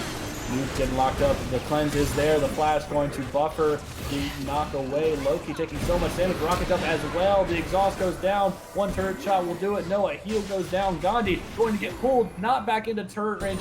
So darn close. Ari's rotating down there as well. Chapanda trying his best to push in while his lane opponent is gone. Gandhi G diving in right there. That's an unstoppable pony. And that is so much damage. Washington University being the aggressors this game. Yeah, able to take a couple more kills bot side and even rotating Rex to make sure that they're able to get those kills on the dive. Some counter jungling going on the top side from Captor, trying to at least recoup some of the gold. Now Chapanya fan roaming towards the top side of the map. We'll see if this turns into a dive in the top lane, but we got this Rift Herald coming up as well in 20 seconds. So that may be the target that's being looked for. The dive successful, able to pick up 2 kills, push the gold lead up to 1,000, and now the Patron lane.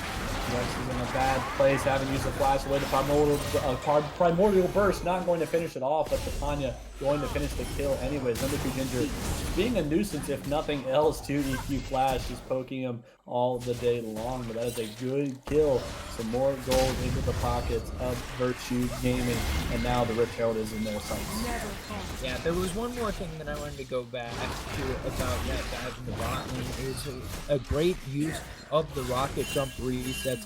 So for those of you who don't know, rocket jump not only resets on a kill or assist, but it also resets if you are able to get that explosive charge to explode after landing 5 auto attacks on the target, fully stacking it up, getting it to explode. So we saw that Noob able to put down the E, get those auto attacks off, get the reset on the rocket jump, and then go under tower, kill off Loki Dosi, get another reset from the kill, and then get out. So it's just perfect Tristana play there.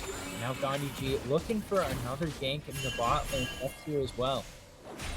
Yeah, Gandhi G knowing how well Loki has played the past 2 games, not wanting to see a repeat performance this time around, and getting pretty good looks all across the map for Washington University there, not wanting to go home just yet. Gandhi G is in the jungle, but the Predator has been used by Chapanya fan, misses the event horizon, not going to stun, actually does get a stun off the very end of it. Uses the blast cone to make sure he doesn't find himself back on the summoning platform. But Captor in this topside topside river, going to get that Scuttle Crab on his way towards topside as EQ Flash is under 50% HP, but the rest of the gang roaming there as well. Yeah, this Captor could be in some trouble. This is the power. Oh, Captor is going to have to use that flash where the unstoppable onslaught going to fishing it off right there, and the unstoppable ultimate EQ Flash. That is so much. That is a very scary set W not going to finish it off. The flash away, Trapani trying his best to get him out. The primordial burst going to finish off Gandhi as he's charging right into it. A trade of kills, but a 3-for-2 in favor of Washington University.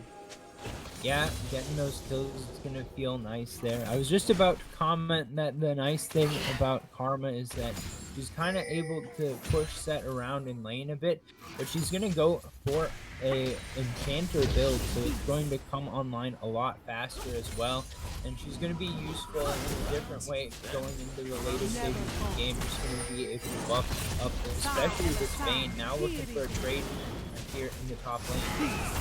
That is some good trade damage, and I believe he could continue going if he so desires. No Set does not have the ultimate on the other side of the map. There's a big fight. Nuke is going to get locked up right there. Nate is a lonely cat with a dream. Captor trying to get the reset, but does get blocked out. Is trying to get away. Uses the Heartbreaker to try and go out, but Hawkster, but it looks like Loki, but it looks like Captor are so low to fall for Virtue Gaming, and they only get one. Gandhi so fast on this horse. Japanya fan not able to finish the recall has been found out. Captor chased into his own jungle. Gandhi G not able to finish it off just yet. The miss going to make sure that Captor gets out of there alive, but Japanya fan is not as lucky just yet. Gandhi G coming back through the Dragon Pit, trying to get the dash over the wall. Japanya fan, that is a lot of people. That blast cone sending you nowhere.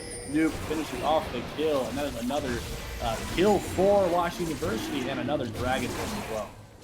Yeah, that was a nice ward around that red puff, able to spot out Trapani fan, just loitering around a little bit, hoping to find a stray kill. Hawkster has killed off Rex in the mid lane. Not sure how he was able to do that. Perhaps just flash ignite sort of combo here. But able to get that kill, whatever the case is, so that's going to mean no Rex for a little while after this Drake has gone down. Still no objectives on the map for the moment. Number 2 Ginger probably feeling a lot better this time around, having this 30 CS advantage, already completed the Shirelias, going to be speeding up the team quite effectively, going to be shielding up all of the important members. Captor, Chapanya, and Loki going to be the carries once again. Rift Herald's going to be summoned up here in the mid lane, should be able to get the charge off. Maybe going to be looking at taking this whole tower. The Rex is here to defend. Yeah, on the other side of the map, EQ Flash was able to pick off a kill onto number 2 Ginger, but we see the amount of kills that Washington University has, but ironically, it is still Virtue Gaming who have that gold advantage. Granted, it's only about 200 gold, but it's still a gold advantage nonetheless. Captor uses the miss to try and go into onto EQ blasting. On the other side of the map, Loki is going to pick up a kill. Captor, homie, you are 2 levels down. Ignite has been used. Still has the Heartbreaker. He wants to get in range, but not wanting to risk it for a biscuit. Loki not having the same type of game as he had the past 2 games. Noop going to be having the fun ADC treatment this time around, sitting at 4-1. Gandhi looking to get a kill onto mid lane, but it looks like Rex is going to get back there, going to pick up the kill. Chapanya, a 1-for-1 trade. Gandhi going to pick up the kill on his Chapanya. Yeah, that's a pretty good outcome for Virtue Gaming Ambition, just to get the 1-for-1 there. Chapanya fan able to pick off the mid lane going down. Another good dive, though. This is the reason that such high Hecarim priority has been coming out from Washington University. You'll see if Henry is a little bit in a rough spot here. That is nice. Yeah, he should be all right. Oh my goodness, that's a Prowler Claw that closed the distance right there. Has the same comp available, but Gandhi G, and it's a fast horse, and it doesn't matter how many speed ups you got. Capture trying to get another kill. The Heartbreaker is used, but the Unstoppable Ultimate going to do it right there. Hawkster getting a kill. I'm sorry, a pull onto Gandhi G. Heartbreaker used it once again to try and gap close. Going back in on a shutdown for Captor. Rex is right there. Had to use the teleport right in. Hawkster going to miss the hook, but some good kills over to Virtue Gaming. A 2-for-1 trade. Captor back into it. Yeah, Captor showing up in the right place at the right time once again. 4-1-2 on this Diego. Going to be feeling very strong going into the later stages of the game. that nuke feeling pretty good in the bot lane, able to take down a tower, but it'll be traded back in the mid lane. Trapania fan finishing off what that Rift Herald had started. I'd like to take a look at the individual gold right now because I think that the bot lane is going to be the strong spot for Washington University. They've got about 1,500 advantage there. Now we're starting Uh-oh. another fight. Hawkster could be some trouble. Does hit that dredge line out, but the unstoppable ultimate is Gandhi G. Where are you going, my friend? Going to be a pickup and capture not done. Uses the Heartbreaker to gap scores as well. EQ Flash has no ultimate. Number 2 Ginger going to secure the kill as well. And Washington University is slowly but surely losing their advantage. All right, well, we can finish this thought up. Still advantage in the bot lane, but now we see the gold exploding for Trapania fan, for Captor, for even number 2 Ginger having the lead this time around, going to be expanded once again as Captor is going to help them take down this top lane tower. And we're once again in a spot where the early game was played out so effectively by Washington University, but not now. Nuke almost getting deleted right there, but the cleanse and the zoomies going to keep him alive. Rex trying to do his best to get back into the recon is going to land on the Captor. Captor does not have the Heartbreaker, has a flash though if he can so deems to use it. Number 2 Ginger, man, that is a lot of damage surviving by the skin of his teeth. Not going to survive this time. The jump resets. Trying to get gap close nuke, using the zoomies to try and get a speed up. Capture is right there, but the reinforcements have arrived. Stepania fan, the stun is going to land. The primordial burst going to get the resets for the Ari, the double heartbreaker. Oh, making a triple heartbreaker. Capture doing so much with those resets. A double kill for Chapania fan. Virtue Gaming with a 3,000 gold lead just about. Pings are on the Dragon, but I think it might be a little bit too late unless they hop for it right now. EQ Flash trying his best to kill Hawkster. Hawkster going to flash away. Teleport is right there. EQ Flash in a very precarious position. Not where you want to be. There's 5 people right there. You only have 1 ultimate, and you are just going to up my friend. Loki getting his first kill of the game. This Infernal Dragon going to be secured by Virtue Gaming, stopping the Dragon stacking of Washington University. Yeah, and at 17 and a half minutes, we're already seeing these big carries for Virtue Gaming Ambition coming online. And this is what needed to be avoided for Washington University wanting to win this game. Still, of course, not over yet. I think that Infernal Soul is still the win condition that you look towards for Washington University, but it just gets so much harder when you get to this stage of the game. You've got That's a big fight mid, and I don't know Hawkster can really do much of anything, especially against that. But it does look like the ultimate is used. Loki Dosi doing his darndest to keep himself alive. Dashes into the charm. So unlucky. Captor could be there to try and clean it up. Has the Heartbreaker. He wants to get that gap close, but the Predator has been popped by Champagne fan. Gets the event horizon down. Can he hit the damage? Oh my goodness, that is enough damage if you ask me. But it doesn't look like Captor is able to get much of anything else. Some shutdowns into the pockets of Washington University. The only person alive is number 2 Ginger, who's trying to get himself out, trying to save this mid turret, and the gold keeps going back and forth, Tiger. Yeah, well, it's still a slight lead for the side of Virtue Gaming Ambition. They're going to be in a spot where they're going to need to keep stalling it out for a little bit longer. I think that right now you've got a little bit too much power available for that noob. You've got to be a little bit respectful of what's going on there, but I think that going on towards the later stages of the game, we will be seeing once again the power returning to the side of Virtue Gaming Ambition. So there's still a lot of pressure here on Washington University to pick up some more kills, pick up some more objectives, push their gold lead, push themselves into a gold lead first, and then push that gold lead forward. So we'll see if they can do it. They've got 5, 2, and 3 on that Noop. They've got 6, 3, and 8 on Gandhi G. So those are the big carries that you got to watch out for. We'll see if we can get cat plus horse. I think that that's the strongest combination that Uni looks for. So that is probably why they picked up the cat in this situation. And we'll see if they can make it pay off. Nate has been working wonders for this combo, and right here might see more of it. Captor using the mist to keep himself alive. Hawks are going to land the hook onto Rex, but using the Spirit Rush to keep herself alive. Blasco is going to be used by Captor, and no fights to be had, but both teams still looking to be aggressive. Yeah, I mean, we've got 2 minutes on the Drake. Baron has spawned now, so all of the fights have the risk of giving over Baron if you lose.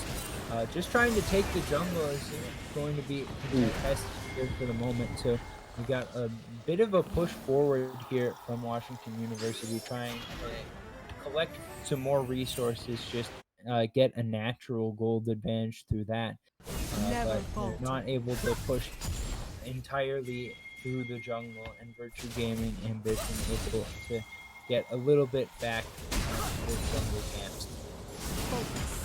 VT Flash looking to clear this top wave, make sure it doesn't get too pushed in, and both teams wanting to get vision control around this Baron.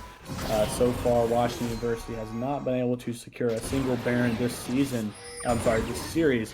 But this time around, looking to do something different. She teleports onto the bot side. A double kill for Chapanya fan. That is some good gold into his pocket, but Loki could be in trouble himself. Uses the condemn back into the turret, but not going to be enough. That is too much damage. That is too much CC, my friend. Rex is going to secure a kill, but I believe the kills still go in favor of Virtue Gaming right there. Chapanya fan getting so fed right now. Has the Death Cap, has the Everfrost, has a Dark Seal with 8 stacks on it, and is only getting more fed as this game progresses. What is Japania fan doing with an Aegis of the Legion?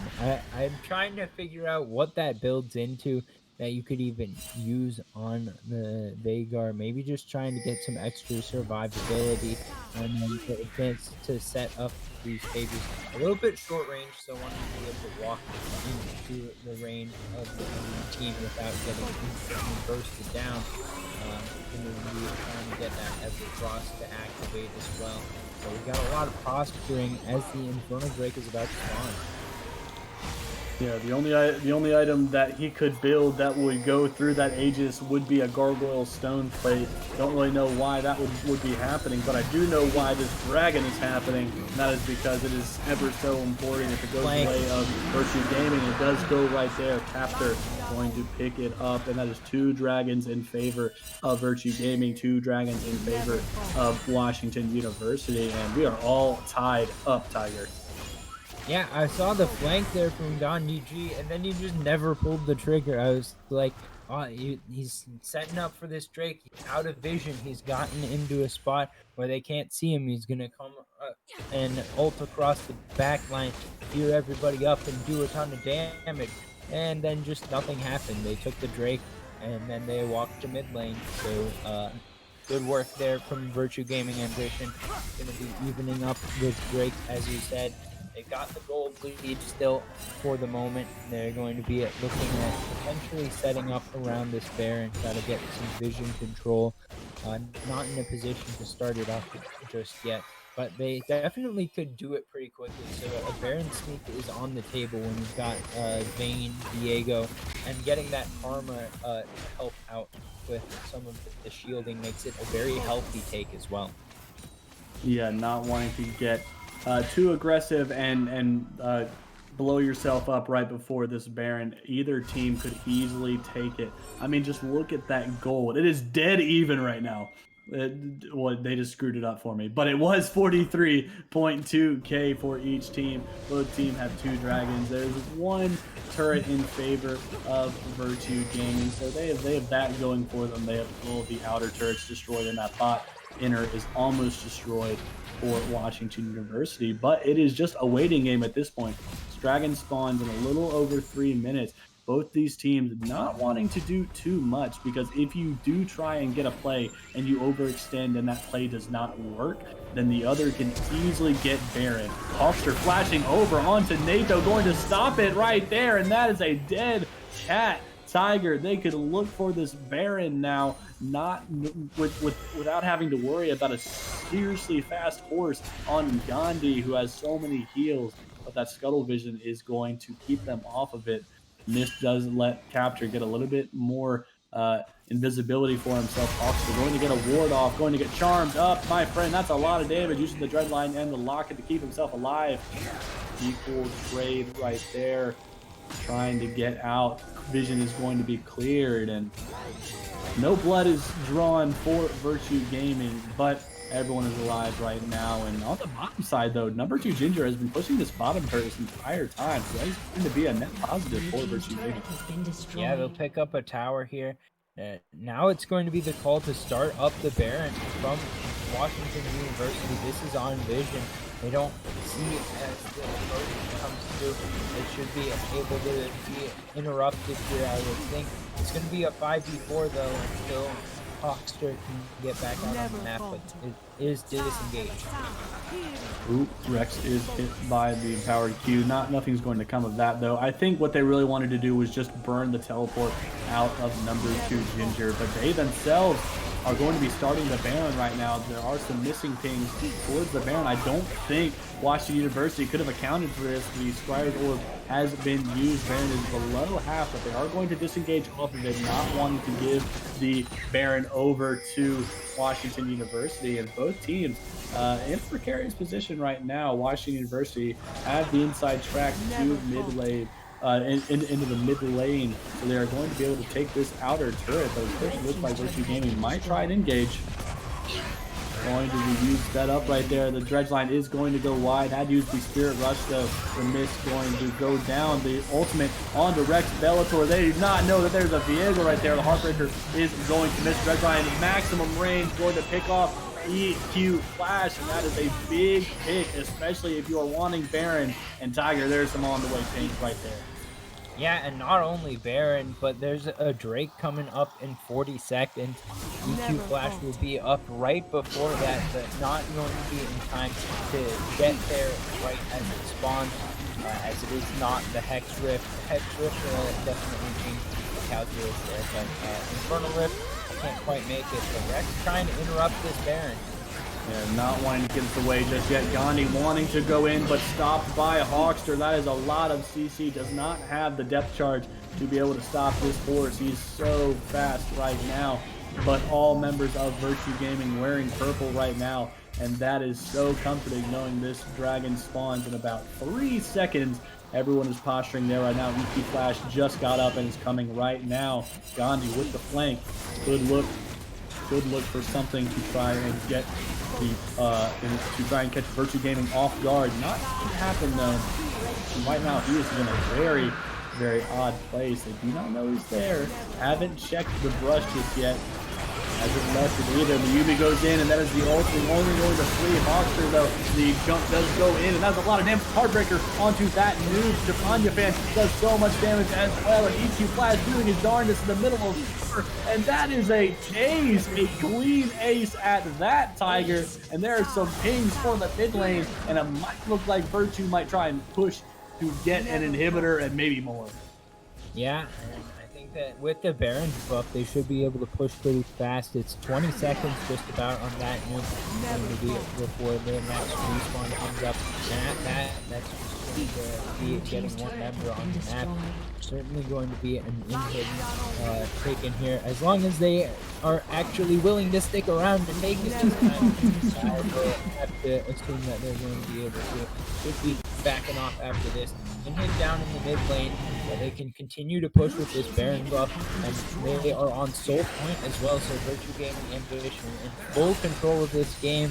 6,500 gold lead, and very, very fed Veigar and Viego going to be stacking up. And they evened out even in the bot lane. Loki Dosi catching right up. So at this point, there's no matchups that are winning in favor of Washington University. Yeah, Chapanya fan, where that gold lead that he does have, it is a lot more than what it is. And oh no, Gandhi dashing in right there. He's going to get stunned up, knocked up right there. Primordial burst. Homie, there's nothing you can do when you try and go for a scuttle crab. And that death, that might be just the ticket that Virtue Gaming Ambition are wanting to push for this no jungler, no heavy engage for Washington University. The flash hook goes wide for Hawkster. Duke throwing up a thumbs up, knowing that, yeah, you just misplayed a little bit right there. But that is a big minion wave. The empowered speed up right there. Nexus turrets are falling. First one goes down. Second one is soon to follow. This is Washington University. This is your final stand. Make it count. Loki trying his best to just delete the Nexus before anyone else can happen. And then that is going to happen. Looks like Virtue Gaming Ambition are heading to the semifinals, and they themselves are going to knock Washington University. Yeah, and a good fight back from Washington University this game. They were able to get themselves an early advantage. They showed that they weren't entirely out of it just yet, but they didn't have what it takes to take down Virtue Gaming Ambition, who was able to win the series 3-0. They were able to play pretty convincing games here tonight, able to show that they were the better team, and they'll Mhm. be pushing on towards that semifinal. So, great work from them, especially Chapanya fan in the mid lane coming up clutch in a bunch of these team fights. Played the Oriana and Vagar to perfection and was able to come out ahead and carry the team to some victories tonight. Yeah, if there is any MVP in this series, I think it is easily Chapanya fan. I was a little skeptical of the Vayne pick for Loki Dosi, and I mean, obviously, not much you can do when you are shut down that early, especially by the Tristana and the rest of the gang. But ultimately, they held on. This game was significantly longer than their previous two games because they did not have a super high scaling ADC. They did go for that Vayne, but you had this Vagar that got so far ahead, that got so many stacks, had 183 CS at this point, most of them secured with that Q, so he was able to get those stacks on his passive, doing so much damage. And I believe we might have an interview with Chapanya fan here in a little bit, Tiger. Yeah, hopefully we'll be seeing Chapanya fan here shortly. Uh, One more thing that I wanted to look at some point during the game, but we just had so many fights. The build from EQ Flash, a little bit strange. We saw the Prowler's Claw come out during the middle of the fight, but very desperate it looks to me to go such an assassin style build. Mhm. Lethality set is something I've never seen before. I think that that's probably with good reason. Maybe trying to just blow up some carries this game. Did get 4 kills, but I think that we are about to get our interview kicked off here. Hello, is this Chapanya or is this number two Ginger? This is Chapanya fan at Heck yeah, at your man. service. How you doing? I'm doing pretty good, man. And obviously, you guys are doing a little bit better heading to semifinals after that clean 3-0 sweep. Yeah, it was fun series. Thank you. Yeah, absolutely. So tell us, like, what was going through y'all's your guys' head in that last draft. I mean, obviously, the Orn was not on the table. Picking the Karma, picking the Vagar, just picking some different picks that we hadn't seen yet. What was going through your guys' head, knowing that this is your match point game? So I mean, so we won game 1 and 2 pretty convincingly. So I don't think this is like super large draft gap, and then because of that, Mhm. we won the game off that. But we took Karma, red side pick 2, just because Karma's really strong right now. And then their top laner early picked the Set, which is a really good matchup for Karma, and then they picked the Yumi, which is really abusable. So he picked the Nautilus to try to abuse the Yumi and just put Karma into the Set because it's a pretty easy lane, all things Mhm. considered. Now, we didn't really punish bot lane as well as we could have, just due to some personal misplays. But you know, it happens, game to game thing. The Vigar pick was just, I mean, it's not really too different than Oriana. It's just that Vigar Mhm. Cage is a really broken ability, especially when two of your champions revolve around just running towards you. So you put a Viger Cage on a set or a Hecarim, and they have a really hard time playing the game. So even if those two champions they get ahead early, we kind of can just press Viger Cage, and it doesn't matter if I'm 0-10 or 10-0. Viger Cage kind of does the same thing. So Yeah, we saw throughout this entire series, everyone sort of had their own game where they did so well. First game, it was Loki. I believe he went 14-0 and like six or something like that. Second game, it was Jungle with Lilia just doing so much. Third game, it was you. But every single game, you were the one who was always doing great, always doing good. Is Oriana, do you think, your guys' best champ? For like most of your comps, do you feel really comfortable on it, or do you think that that is just something that's really good right now, really meta right now, that you guys are just able to sort of abuse the meta with?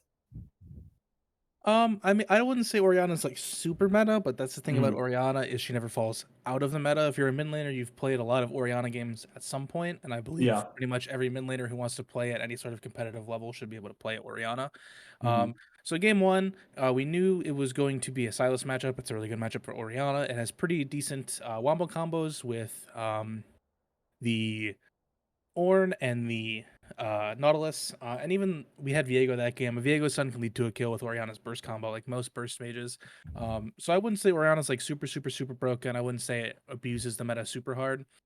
Game mhm, one, it was just a solid pick. Game two, I was blinding, and they had a very similar comp in game two and game three. We just had a ton of champions that just walk at you. So that was another option where potentially Vigar was on the table, but I didn't want to pick Vigar and have some super unplayable like counter pick and then just be miserable. I figured Oriana was safer. It's a champion I'm a bit more comfortable on. And similarly, is able to have impact pretty much no matter what, just because she kind of gets relevant pretty early on in the game. And then yeah, I mean, game three, it was the same thing. It was a good Vigar game. We knew it was a good Vigar game, and I wasn't getting counterpicked, so we just picked Vigar and had a blast. So I guess to answer the question, I don't think Oriana's super broken. I don't think it's like our best team comp necessarily per se. I guess you could maybe mhm. argue that. But it felt good in the two games that I played it, and it's Oriana. Everybody knows how to play Oriana. Yeah, absolutely. Here, Tiger, you wanna go ahead? Yeah, I wanted to ask, it looked like throughout that series you would have a trigger point where you would stop kiting back and you would just go for all in for a fight and not care if you die, you try to take someone with you. What was that sort of trigger that told you when you needed to go all in for a kill? I mean, every game we just got ahead. It's one of those things where if the game's super even, you don't want to trade your life away just because that could be the difference in winning or losing a fight. But in general, when you're so far ahead, like we were pretty far ahead in all these games, or at least it felt like we were pretty far ahead. It's one of those things where like yeah, I might have a shutdown and they might trade. Like, they might trade my life and someone might get my shutdown. But if we're killing like five people in the process or getting an objective out of it, personally, I don't care. Now, obviously, I'm a mid laner. It's not like especially when I'm on a mage, it's not like I have the ability to go and like suicide bomb for a team fight, like something where like a Malphite would. Um, but there are definitely points where it's like if they're fighting me and I have teammates by me and the game's looking good for us and we can turn the fight even if I die, like I don't care. I'll throw my spells and cheer my team on from my green screen. So All right, Tiger, you have anything else you wanna ask my man right here? I think that was, you covered all of the questions that I had thought of myself possibly, but I did want to say congratulations, Japanya fan. It was a great series, and I look forward to seeing how you do in the semifinals. yeah, thank you so much, and thank you to you guys for coming out and casting, and to our producer on the backside. I really appreciate you guys coming out here and putting together this high quality stream for us and all of our friends to watch our games. So it means a lot. Thank you. Yeah, absolutely. Hope we can be here for whenever the semifinal matches come around. Absolutely. So I think that is going to do it here for us for Virtue Gaming. As always, I have been Podslum and with my co-caster Tiger. We have enjoyed it. We have been very amused with the games that we have seen. Hopefully, we can continue cheering on Virtue Gaming ambition as they head on to the semifinals. Tiger, you got anything else to say before we close it out? Thanks to everyone who watched the stream. I had a great time here today. Saw some quality League of Legends and got the result we were looking for. Always good to see the host team take the win. So thanks for joining me, Podslim, and thank you to Virtue Gaming Organization and Jinx for working with us today. Absolutely. And now, ladies and gentlemen, you are able to look away from that browser. It is that time. You all have a great night and continue playing League of Legends because, I mean, if you don't, then we don't have a job. So, you have a good night.